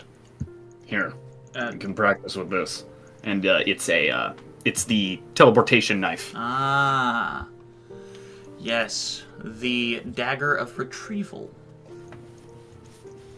Yeah. Not teleporting knife. Oh, okay. I'll get used to it. Alright, let's go, kid. Nah, I wouldn't. Yeah, and he's starting to, like, attune to it as you're riding. Alright, and they ride off into the distance, like a bad at hell. Western. You guys proceed to ride. The Nightmen preparing for their journey away, with a new addition of Connie. Well, it's not really an addition, it's a substitution. Yeah, I'm a substitution. Yeah, a substitution. The substitution of Connie. You guys prepare to leave Burstead. Yes, but there's one thing I should probably do before we all leave. Okay. I need to basically let them know, hey, I need to let the Contractors union know. I need to, like, redeem my contract or something, or whatever the term is for, like... You need to complete the mission. Yes, or to, like, say, or, like, check in. Yeah. Tell them contract is finished. Yes. Oh, so I know we're... Anyhow. DM. Yes. How... Can Advent gauge how long he has before the urge proceeds to overwhelm him? You have maybe a day and a half. Okay. Oh, I should probably ask myself that too. You've been satiated more recently. Oh. All right. We're not talking about that. Because, if you don't mind, I'd rather go hunting before we really head out into our journey. Do you mind if we just take a rest for a bit? Very well. Well, it's not the next morning, is it? No, it's not the... I mean, you can leave the next morning if you want. Well, yeah, because we said... Well, at least Con said that we were going to leave. We were leaving at night, next day. and I know it's getting towards... It's getting towards, like, the afternoon-ish time. Yeah, because I know we're, like, getting to the point where we're literally about to depart, so I'm like, okay. I don't mind departing now, but, like, just give me, like, well, so 2 hours. Aren't we gonna have to take a boat? When you guys reach the point where you have to go to Desh, but you have to get to Sultros before that. Right, so we gotta get to Sultros, and then... You can move on to Desh. Right. That shit crazy. That shit ain't nothing to me, man. That shit is that shit. So yeah, Advent's going to go hunting. Mm-hmm. Okay. And I think the last thing before I, like, I guess take a long rest for me is 4 hours, but I'm just gonna make sure while Khan and Advent are not at the car. It's a car. I'm just gonna call it a car out of character. Sure. I'm just gonna make sure that there's not too much substantial damage. I know that this thing's not like my forte of machinery, because I'm used to vapormobiles and autosteeds. Mm-hmm. But I just want to make sure that this thing isn't gonna fall apart. Okay. No, yeah, it's very well constructed. It's not gonna fall apart easily. And I guess right before I go to bed, I just maintain my weaponry. Get my gun, clean it up, get some gun oil. Okay. Do that kind of shit. Okay. Monotony. And while what's that? After he does that, I then go to the car, and after kind of like taking out, I take out this other, it's like a white ball. It's like maybe as big as a baseball, and I toss it out, out of the wherever it's where is it currently stored? Car. The car. It's just stored right in front of the the stable. Yep. Okay. While Advin and I are hunting for sustenance. So yeah, while that happens, I throw that out in the shack that was in the forest. That is just kind of this vertical, like white and black, pristine, sleek-looking box. As it opens up, and I kind of haul it into the building, and then close the door. Yeah, this weird garage just appears out of nowhere. But yeah, and it basically it kind of, despite the fact that the door doesn't expand, it still manages to fit in there, despite the fact that the car is a bit wider than the actual building itself. But it still manages to fit when when the door hinges open like a it's like a butterfly door. Yep. And then it closes, and that's the last thing I do. Okay. After hunting, getting prepared. Cleric, what were you doing when everyone was hunting and getting prepared and stuff? Cleric? Cleric. Are you muted? Ugh! Yep. Yes! Okay. I was muted. Cleric's not really going to be doing a whole lot. Okay. He just has everything already prepared, and he had that whole cake. Yeah. Your metal stores are at full capacity at the moment. Woo! I mean, yeah, bro's been nomming on shit all day. He's been nomming on what is essentially after going a 300 years of not eating. He just only consumes metal when he needs it. It's like, oh yeah, throws it in the furnace. Yeah, and he throws it in straight into his core too. So it's like he's not really processing it. It's just like getting the bare minimum. I imagine it also probably breaks it down a lot faster, the fact that he chews it and then swallows it into the core. Mm-hmm. And it's a little... It extends out the stores, actually, quite a bit if you eat the metal. Question. Yes. Would that make him just slightly sprier? Until your next long rest, I'm gonna say you probably have about 6 temporary hit points. Nice. Dog. Oh yeah. So this counts as a long rest, correct? Well, yes. You guys will be traveling, so it will count as a long. You guys will actually be traveling for about a week. About a week or so. About a week to go. Week to go. So it's actually closer to about a week and a half. But as you guys are traveling, trying to catch up to Leopold, we're going into a time skip of about a week and a half. There's not really much to do on the road from Burstead to Sultras, so you try to take your time in moving about the cities and seeing what they have to offer. I spy with my vampiric eye something that rhymes with shard. It's sand. It was sand the last time. It was sand the last time we did this. It was sand the last time Connie did it. So let me guess, is it sand? Hey! Get in. No. I hope you're aware.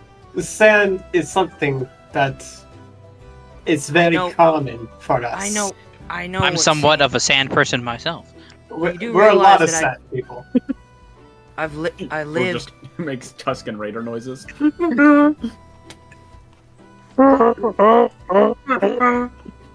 That's enough. Why you gotta start making the starting noises now, huh? Timing works.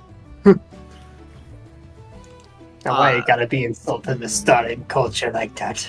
Oof. You do realize I know a lot about your culture. I lived on the Scaled Throne, correct? Just because you know something doesn't mean you lived it. I helped. In fact, I know the current chief.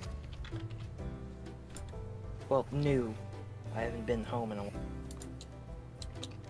They're more strangers to me. There are no strangers to... Sorry. And they may hold the lineage, but they're not true Mistarians. The culture long died. Yeah. As you guys keep moving through this countryside, what so what I did during the whole when I brought the car into the shed, I had like kind of taken some sketches of different things, and over the course of the week, the car slowly, progressively, with each long rest, eventually changes from a cart shape to it looks almost like a. It looks a little bit more like a Halo Warthog mixed with a Banshee. Fair. Did the car get... Did somebody open the sunroof or something? This car seems a bit more open. And so it looks a bit more like that and less of a cart. So it's got this kind of like heavy suspension looking going on, but then the front has this sort of kind of bubble canopy almost. Right. All right. I will say, I appreciate my bubble. And it's also, a bit larger than a warthog would be, because it's, it holds more people. It's a hogwart. Yeah. So you guys, as you make your journey through this countryside of Ibnon, you pass through the city of Tilmok. You had heard a little bit about it before you left Burstead, of it being a rather rundown town that was full of oppression and anxiety. And as you're walking around, you see a lot happier people. You see the guards actually paying attention to things here and there.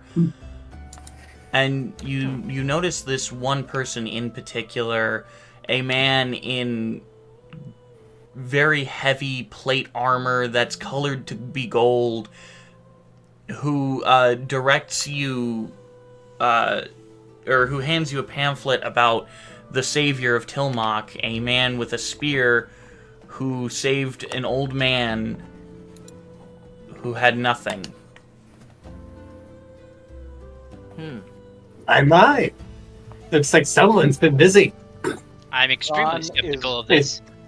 So is this the other Nightman you were telling me about? Leopold? Yes. What did he do? Wait, hold on a second. Wait, is that the guy with the spear from the poster? I'm pretty sure. I mean, I've been... His spear... Wait, hold on. Wait. Give me that. Give me the pamphlet. Give me the pamphlet. Nobody's taking it from you. Give me the pamphlet real quick. I just need to see that. You can take the... Nobody's holding the pamphlet! No. Oh. Yeah, no, he takes the pamphlet. He looks at it. It's just sitting there. Give me the pamphlet. You're telling the wall to give you a pamphlet. Can Abbott start like at least doing like an investigation or some sort, looking for at least people that match Leopold's description to find them? Yeah, you hear several people tell the story of Leopold saving the old man who was poor and poverty-stricken, but who apparently was selling these magical fruits that were, you know, magical, greater than anything, and it gave the people the want and ability to rise up against the oppressors that the king had left around. Do I? So all right. So with that and any posters and pictures, can I look for people that kind of match this description and look for Leopold? Well, I don't think he's here. Well, still. He's in Desh. That's the whole reason we're going to Desh. No, he's not in Desh. We're going to Desh for another reason. Yeah, I thought we were picking him up here. Oh, wait. I'm saying this out of character. I thought. I was saying that. I could be wrong. I could be wrong. I don't know. I don't remember the plan. So you guys travel through the city of Tillamook, and continue on the road. You encounter certain things, tales of people being protected by this strange individual while on the road. You pass through the city of Ilmerd and find out that apparently after the proprietress of the main inn had been killed, it was taken over by the man with the spear and another woman. And a woman who was traveling with him. Oh. As you move on further, you hear more tales of this man's exploits. And this duo, until about a week and a half into your journey, you come upon the city of Darrington. Do I know this place? It sounds familiar. So did we just jump through Sultros? It's actually no. You have not been to Sultros yet. Oh, it's another city on the way. I have passed through Darrington before, correct? You have. It's actually closer to Darringtown. Yes, you have passed through Darringtown before. And as you're looking around, it's exactly as you remember it, Con. It is dismal. It is broken. So many people have just look like they have lost their way.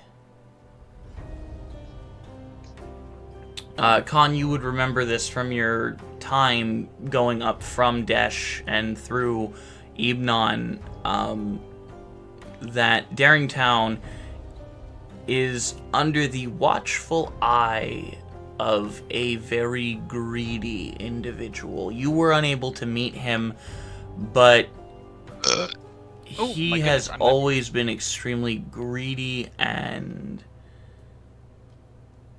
unresponsive to his people.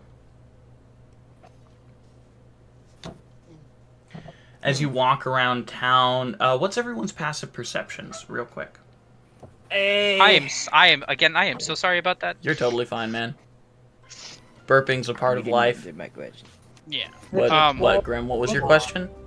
My question is if I've ever been here. You have never been to Darringtown, no. You have never been this far into Ibnon before, Grim. Interesting. Right. Okay, I've got a 12 passive perception. No. The only person who's actually, the only people who have actually technically been this far down into Ibnon would have been Burke and Con. And Leopold. Yeah, my passive perception is 12. Okay. I have a 12 passive perception, which I really need to fix somehow. Reference photo of what the car looks like a bit more. It's a bit more of a grayish. Did you throw it into character descriptions or Or I guess I can put it in general. You can throw it in there too. Yeah, I'll put it in general. It kind of looks like that a bit more. We gotta give it a name too. Ooh, what the hell? That is gorgeous. That is What the heck? What is that for? That's the more car. what the car looks like now. Yeah. As a result like of Connie's tinkering. Oh, I thought. Oh, you said Our car? Oh, I was. Yes. Oh, our I was car. looking at- Oh my god. He's an. Is he? An...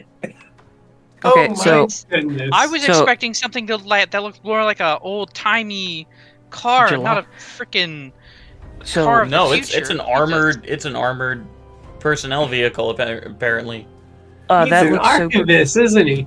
That is so cool. That is really cool. That I'm gonna is be really- 100% on. Show it on the screen, fellas. Show it on the screen. I 100%. can't do that actually because I don't know where the picture Oh, came you don't from. know if it's copyrighted or not? I don't know. Did you generate that, Connie? I or- did not. Okay. I found that. Cool. Okay. It has so- the artist's I- thing in the bottom left. That but- makes me sad that you think that that's generated. I 100% Well, I know it's like, not. Was on, I was double checking. I was looking in Archives of Eternity, and instead of seeing the car, I saw a picture of Kratos, and I was just like, "Damn, this is one built car." Anyways, That's all. all right. So, Cleric's 12, Grimm's 12. Con, what is yours? 12. 12. Advin, what's Wow. yours? The Lord Please say has 12. given me 18. 9 plus 9. Wait, are we talking about passive? No, passive Cleric, your perception. passive Oh, perception. my passive? Oh, 15. That's 10 What's plus my- your 10 plus your perception modifier. I misheard. My passive's 10 plus 15. my. Oh, I'm sorry. You have, like, 10 20. Plus my. Yeah, it's 22. Mine's 15. Yeah. All right, 15, I have 22, 12. What was yours, Advin? 15. 15. God, for a detective, I Con, have a what is shitty yours? passive perception. 12. Okay.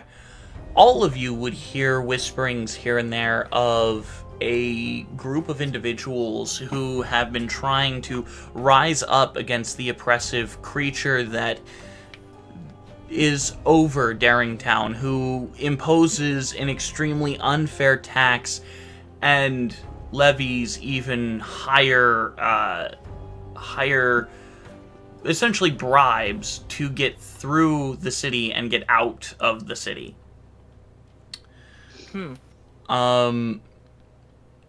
As you walk through, you actually catch a glimpse of a woman dirtied, her face covered in mud, and she has 2 daggers in her hands as she runs by you guys, being chased by what are called the Black Scales, as they run through the street after her. What do you guys do? I open fire. No! On the Black Scales? Yes. Wait, Sure. not right now! Roll it to hit. Wait. shit. As I'm shooting at them, Everything I is moving steer way the too cart towards them. Wait. So, hold on. No, wait. Somebody explain to me what's happening right now. A woman is running away from the guards of the city. And, Does she look suspicious? I mean, she's covered in blood and seems to be running for her life. Does she look? Okay, Or and why covered are we in mud. opening fire? Mud, not blood. Mud. I would say mud. I would say we just gotta figure out what's going on. I don't think we need to open fire. You guys have heard whisperings of people trying to rise up against the current Okay. leader of the city. All right. Well, Kana is going to shoot at the Well, people chasing Hammond the is woman, back right? here. Yep, Khan is going to shoot at the Black Scales, who are the guardsmen of this city. What? Advin's going to try to at least get capture or at least restrain the woman to see what's How going on with do her. I question? Make sure she's okay. Where? Oh, I don't have it saved. How far can Guardian of Faith be away from me? How far can you cast it away from you? Yeah, I kind of want to try to cast it in front of the Yo, people who are chasing interposing the it woman. with Guardian of Faith. Guardian of Faith can be cast starting out to this 30 early, feet ain't away from you. So as they're passing, you can totally cast it out of the cart and just kind of get it in front of them. Yeah, to stop them. That's what I'm gonna do. I'm gonna cast Guardian of Faith. Okay. As you cast it, what level are you casting it at? That's the same level it's on, so 4th level. Okay, 4th level. Okay, cool. As you cast it, interposing it, the almost automaton-like creation of your father kind of appears from the heavens as it brings out its swords and just decapitates the 2 guards.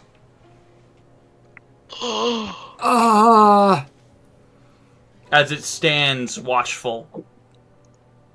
Was it just 2 guards, or was there a third? There were only 2 guards chasing her. As it stands there vigilant. I yell at her, get in!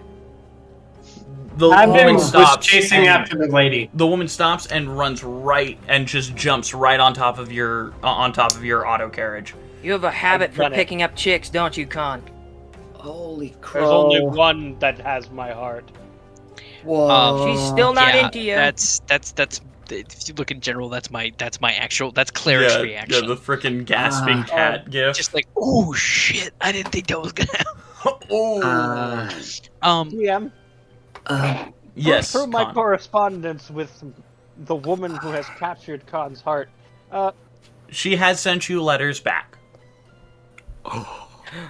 What does this woman look like? Otherwise, I need Advin. What does this woman look like? She's covered in mud. She has caked brown hair that seems to run down her back, and she has like tight-fitting leather armor and 2 knives grasped tightly in her hands. What? Question. Could I, even as a cleric, can I have a prestidigitation as a cantrip from like my rest, my changing spells as a rest? No, you cannot change your cantrips on your rest. You can only do that. I mean, you can ask Advin. I think he has it. That is one thing I could teach him. It's a cantrip. That is, yeah, and you guys were exchanging shit. If you haven't exchanged it already, you could. We haven't actually went into the time and took to learn yet. That's so you could ask for prestidigitation. Could I? Yeah. Is that something I could have learned while, like, during the week? I'll say. So, how long did I originally say you guys? It's about a week and a half. Okay. Or a week. And if I think I said 2 weeks actually, but well, considering they started that ages ago. Yeah. No, you guys totally could have. Yeah. So I can as a cantrip. Yeah. Yeah. You guys. You would have a cantrip and a one. You guys have the Magic Initiate feat. Cleric, you for Wizard, and Advin, you for Cleric. Wait, hold on, say again? You have Magic Initiate. Cleric for Wizard's Magic Initiate, and Advin for a Cleric's Magic Initiate. It is a feat. How do you spell prestidigitation? Oh gosh, I don't know. Look that up. That's just wild. That so I can yeah. Give me a sec. I don't know how to spell. It is. I illiterate. It is PRE. Dog, I can just send him the thing. Fair. Yeah, just send it. It would be a lot faster, I think. It'd be way faster. So, let me get this straight. We just got into the city, and we've already caused a domestic dispute. Well, thanks for saving me. What race is this lady? She's human. Human? Okay. Well, thanks for saving me, guys, but we need to get out of here now. I had already said Han gunned it. Yeah. Your car is super big. Turn left here. Okay. I'm just gonna hold an arm out to keep her from falling. Yeah, because she is like clinging to the top of your auto carriage. You gotta be fucking kidding me, Con. Holding onto her. Con will send a message to Grim explaining the theory he has behind the group that's trying to revolt against the current leadership of the town, being our friend Leopold. Well, yeah, but based on all the previous experiences we had in the previous towns. Well, okay, that's one thing. But why did we just start shooting? Decapitating out of the blue is a lot. Oh, poor Connie. Don't mind it. Cleric it happens a lot more than you think. Cleric turns towards everyone else. He goes, "I did not expect that to happen." Okay. No one did. I was kind of hoping it would happen. I'm gonna be honest. Of course you did. He's gonna look towards you. Do you even think? Do you ever think, Con, before you do some stupid fucking stunt? I thought very quickly. Yeah, but you didn't think it we through. do eventually stop. Is this what this group right. is known for? Just shooting literally shooting guards. I understand that there may Turn right be a bit down of an this asshole, alley, please. Oh, still, seriously, I know they may be a bit of assholes, but they're still the law here. Oh, there is no law here. And That's that not makes my- us criminals you in would- this town now. They might have been corrupt, but we Congratulations. didn't know that didn't before you expect blew them to one's head die, off! okay? I didn't expect them to die. All right. That's not what I thought was gonna happen. As you guys, Regardless, as We're you guys not criminal. turn right, Congratulations. Do you as you two guys, night ever think? guys, as you turn What? right down the alleyway, Con, you're gonna need to hit the brakes hard, as in the alleyway you see the very familiar figure of Leopold Marcus Arcadian standing tall, a red sash tied to the back of the Spear of Tides, and his shield gripped tightly in his left hand.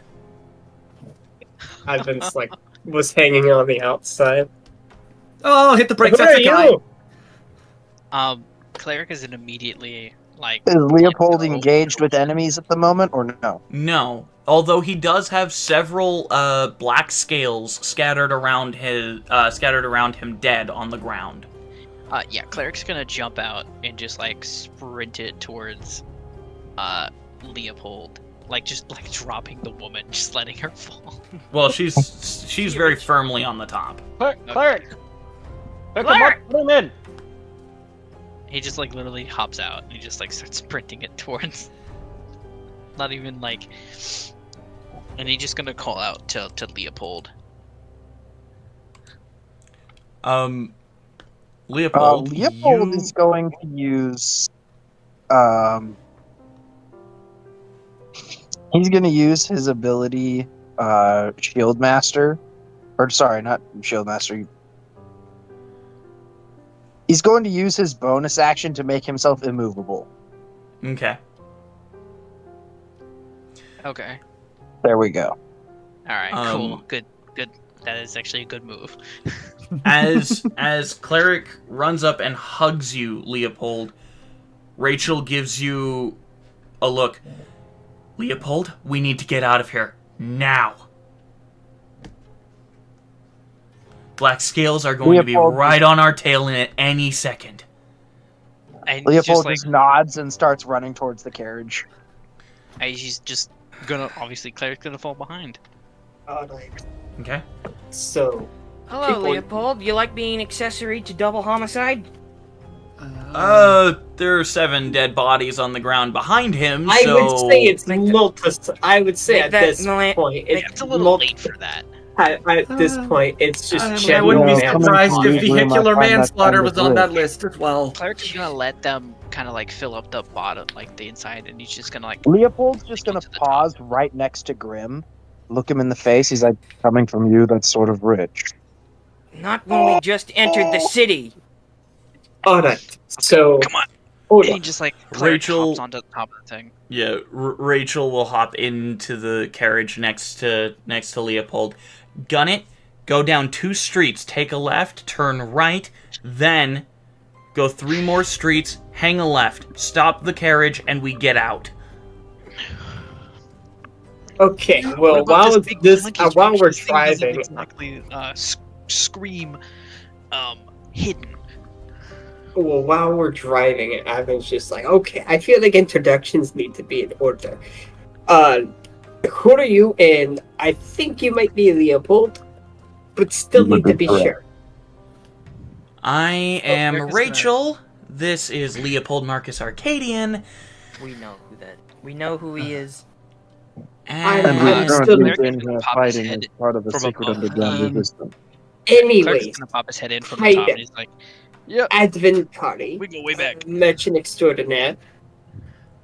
Tell me, why are we fighting the Black Scales? What's a Black Scale? Seriously, that would be the pseudo-military of the local fief. Question: would Cleric know? No. The only one who knows that they're called the Black Scales are Leopold, Rachel, and Con. Alright, so, or at least I'm just... Yeah. So, retcon that instead of saying Black Scales. Why did we kill those guards? why did you kill those guards? Same with Cleric, but we're not going to get into that because he's working on some issues. I didn't mean to kill them. They're not guards. They're an official police force. I say that with the most sarcasm I can muster. Regardless, are they the maintainers of the law? No. There isn't a law here. Law here is discretion. Let's save the explanations for where we can park this damn thing. Okay. So, as Khan like Tokyo drifts around a corner. Yep. And why is he driving? As you stop the carriage, the Arctic's got the sign. I'm gonna die here. Rachel will hop out of the carriage. We need to ditch this thing now. It is way too big. We cannot have it with us. We're not ditching the thing. We just got the fucker. Okay. And how about this? One of us takes it out the phone. Cleric is gonna crack his hands. He's gonna try to lift the vehicle. No. I got this. And okay. Like everyone gets out. I punch in a few buttons on the dash, and it just starts driving away. That's unusual. What's your name again, lad? Drive function. Hey, Connie, our ride's getting away. Yeah. I can call it back. Haven looks over to Connie like, "What's your name again, lad?" Connie. You've been traveling with each other for a week and a half. Remember, Haven's like 600 years old. He has like so many names that he has going through his head, and people blur a lot. That's fair. Excuse me, I'm really bad with names. Let's get into the safe house before we do anything else. She leads you through a series of other alleyways, and basically leads you kind of like a U-turn almost, as she leads you to the outside of a house, or well, it's more of a complex really, as she sneakily wanders inside and motions for you guys to follow. Alright, well, that was fun, but we cannot risk that again, Leopold. We tried killing him way too early. Speaking of risks, what the fuck is going on?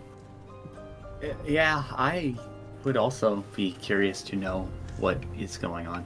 Same here. So, this is exactly what I thought was going to happen. You know, we try to kill these guys, we end up saving her, she leads us directly to Leopold. My plan works perfectly. Oh. I'm a genius. You know what? You couldn't make that foresight. And you couldn't make... Two gold to shut up, and I do not want to hear it. I told you so. I think the long version would be great. He says, kind of pushing up his glasses from the side. Give the long version, just no I told you so. Well, that's what happens to him. Here's some gold. Don't do it, I told you so. Leopold, please speak.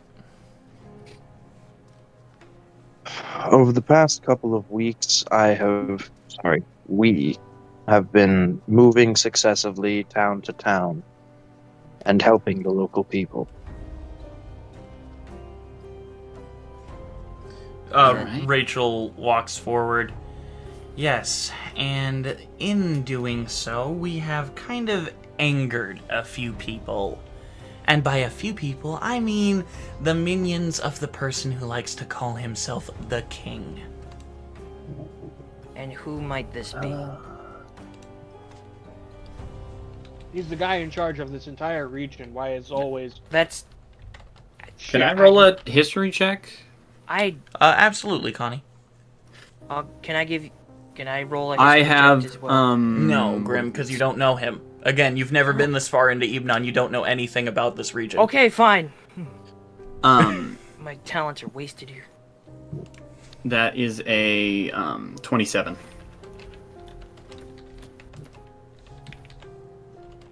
Okay. Connie, you've heard tell of the king just from travelers coming up from down south. More like west-ish areas. West. And you've heard tell of the king and how he took over single-handedly the city of Sultras. Well, pretty much single-handedly. killed the previous crime father, essentially, and then took it over for himself.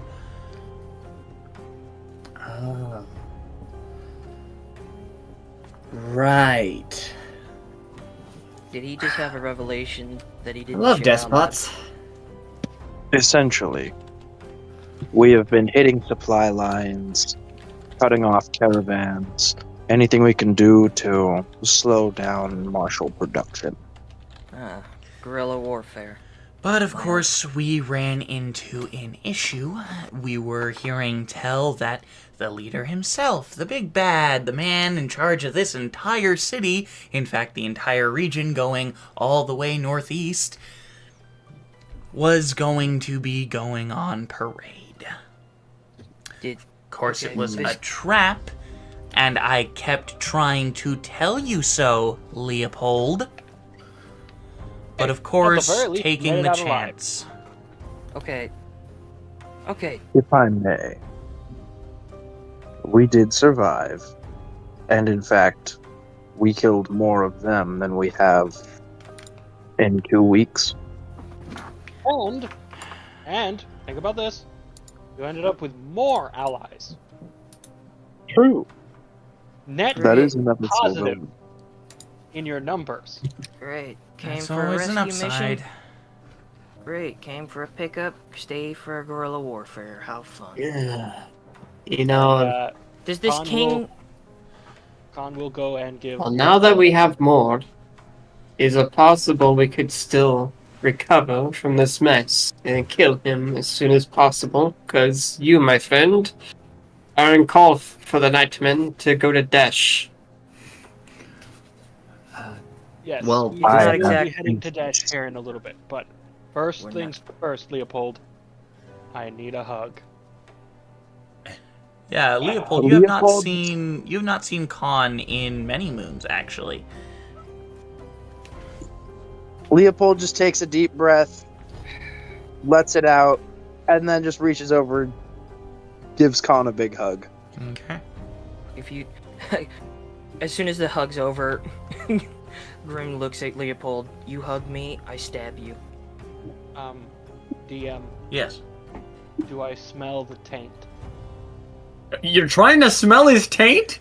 That's bad. Hey, yo! Chris Hansen walks in. Why don't you have a seat? Let's talk about things. He just takes Grim's gun. Let's talk about things. What exactly are you talking about, Khan? Do I smell the smell of my favorite enemy? No, you do not. Okay. He just huffs your shoulder. Just grows like me, for real. Shut up. So does this king have a name? No one knows it. He tries to keep it secret. Does he? What does he look like? No one knows. He kills everyone who sees him. Fucking of course. I can tell you the person who's in charge of here. And who might that be? His name is Ingrith Karar, which I will put. And let me guess, that's not a name I'm familiar with. No, it is not. I'm out of my depth here. Did I meet Ingrith Karar? You would have heard the name the last time you were in town. Okay, but I didn't meet with him? No. Well, from what I know about guerrilla warfare, because I've had my fair share, you don't take out the head guy first, you take out his generals, his units. Well, we've already taken out the captain of the Black Scales, but they just replaced him in a day. Well, my friends, this might be a good time to show you what I've been doing with said materials. So I've been, during this week, since, we would have some time, he would be carving, out of, with a 500 gold piece material, a statue of a dragon. So he can use a spell he's been holding called Summon Draconic Spirit. Okay. So, okay. Okay. Yeah. Shit. No. I love that. He says with a pained smile on his face. If anything really comes to a really bad turn of events, just yell out Kali is needed, and I'll summon a creature I call Rekka. And that's where he just puts it back in his bag. Mm-hmm. Alright. So, okay. Grim looks more frustrated than he normally does. Like, he always has a permanent, like, what's the term of, like... Resting bitch face? Resting bitch face. He has resting, I'm annoyed face. Resting cantankerous face. Yeah, cantankerous. RBF, let's be honest. So let's... Okay, I need you to get into details. What do we have? Who is with us? Who's against us? She spreads out a map. So everyone that's homeless, which is nearly the entirety of these glorious people, are with us. Okay. Up to a certain point, I'd say probably about half of them would betray us in order for a better life. Have the acquired equipments been distributed? They have. The explosives have been set right around the main bridge, and then the secondary bridge as well. We're keeping the third bridge as a choke point. Might I ask what type of explosives you're using? Heaviest we've got, which are black powder barrels. Connie raises his hand. Would you happen to know what bridge is made of? The primary one is made of stone. And what are you raising your hand for? Hi. Do you know, like, general whereabouts of this king person, or... He stays in Sultras the entire time. Okay, well, at least he's in the city, so that's something. Alright, carry on. And he turns around and kind of goes to tapping, like his watch kind of expands into this almost like tablet-looking thing as he starts typing things. Weirdo. Alright, so, listen, the main bridge is made of stone. It has stood for 80, 90 years or so. And then the secondary bridge is made of wood. The third bridge is made out of a material I don't even know, which is why we didn't blow it up. Which is why we're planning not to blow it up and using it as a choke point instead. Do you have a photo of the bridge? No, we have the map, which is the best which is the best thing we're able to make at this point. That's going to be a problem then, because if you want to get rid of him permanently, you need to cut off all access to exits. And if there's three bridges, 2 are gone, 1 exit. Which is why we're using it as a choke point. We have archers and ballistas already set up along the bridge. We just need the element of surprise, which has been hard. So Grim, they already have control of the bridge. They are using it as a false retreat point. Right. So we just need a distraction, essentially. Is that what you're saying? That's what we'd like, which is why we're blowing up the other 2 bridges. Well, might I ask? I know a thing or two about distractions. Might I ask what type of Might I ask what type of weaponry we're dealing with? What do they have? Mostly swords, magic, crossbows. I mean, I've seen maybe a couple of firearms here and there, but other than that, nothing. Only on high-ranking officers. Do we have any other targets besides this current leader? For now, no. Well, we've cut off the majority of their supply chains from the northeast directions, but Or actually from northwest. Sorry, I got the map flipped, mirrored in my head. You guys were heading southeast. The direction you came from was northwest. Sorry. Right. Look, there's a lot. So what are our objectives? Our objective right now is to finish cutting off any form of exit. Any form of exit for him. We just need him to sit in one place for long enough. So you just want to lay siege? That's what we'd like. We're essentially trying to battle of attrition him. Okay, well... Will there be a point... I can handle... With me and a few others, I'm pretty sure we can handle one exit. Do you have a... Where is he currently stationed? Well, the leader, the big bad, is right here. She points at a rather large castle on the map. It's like pretty much fit for royalty from the sketch, but it is here in a podunk town. Do you have underground any passages?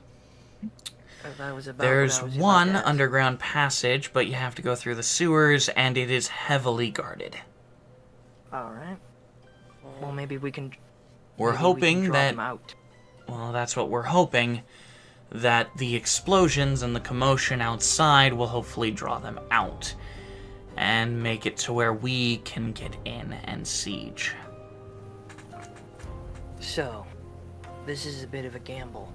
Does he have any other way of exit, besides the bridges and the underground passageway? As far as we know, none. Alright.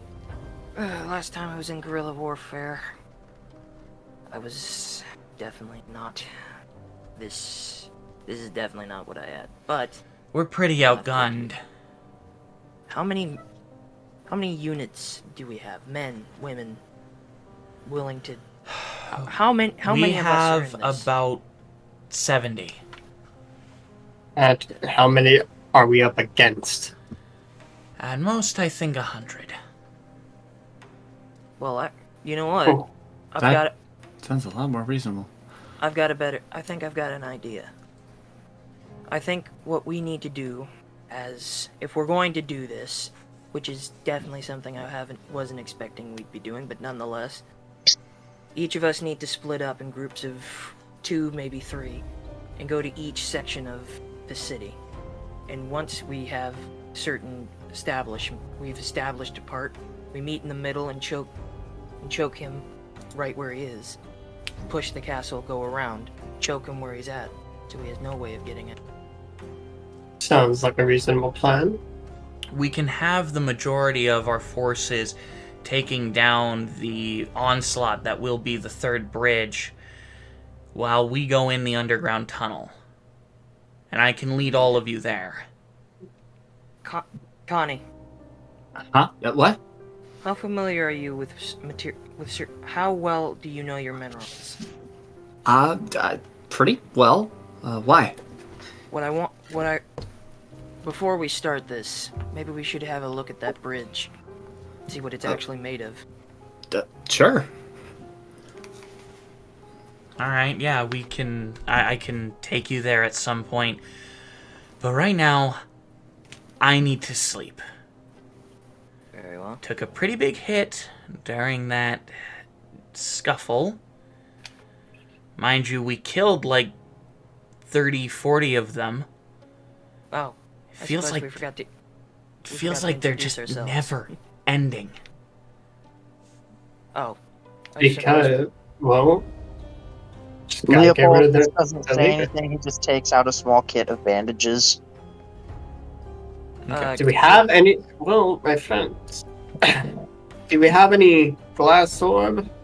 Or anything we could use that we have connection to him? Well, I could possibly cast a scrying spell and see where he's at. Nothing. Maybe we could take... Nothing. Should I make a medicine check? Yeah, I'd say make a medicine. We forgot to introduce ourselves. I hold my hand out to Rachel.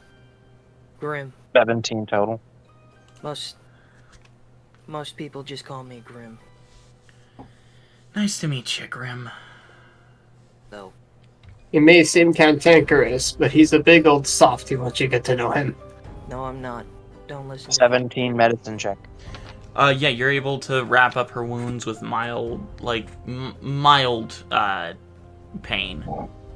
She kind of like winces every once in a while to the to the touch, but Our resident Scaly over here is Advinkari. To my right, we have our resident Bloodsucker, in the most affectionate term I can make, Koninkubo, or whatever his actual name is. I refuse to remember it. Over here, Advinkari, merchant extraordinaire, and the group's wizard. Indeed. Nice to meet you. And what did you call yourselves again? We're the Nightmen. The Nightmen.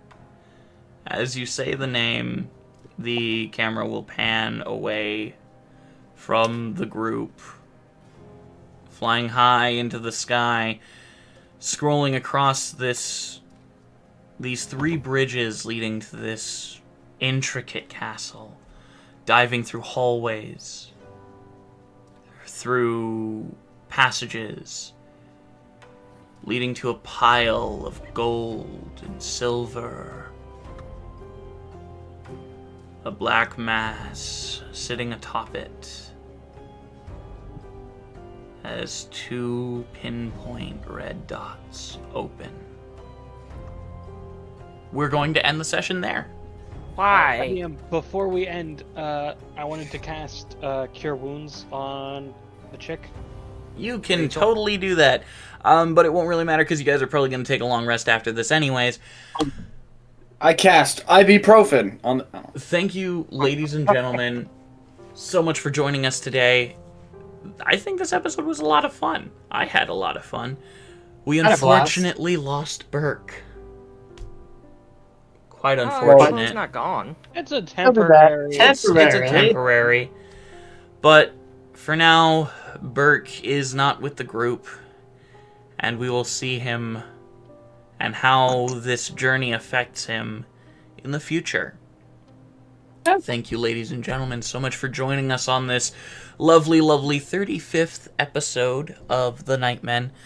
Thank you for watching, those of you on YouTube. Thank you for following and joining us here.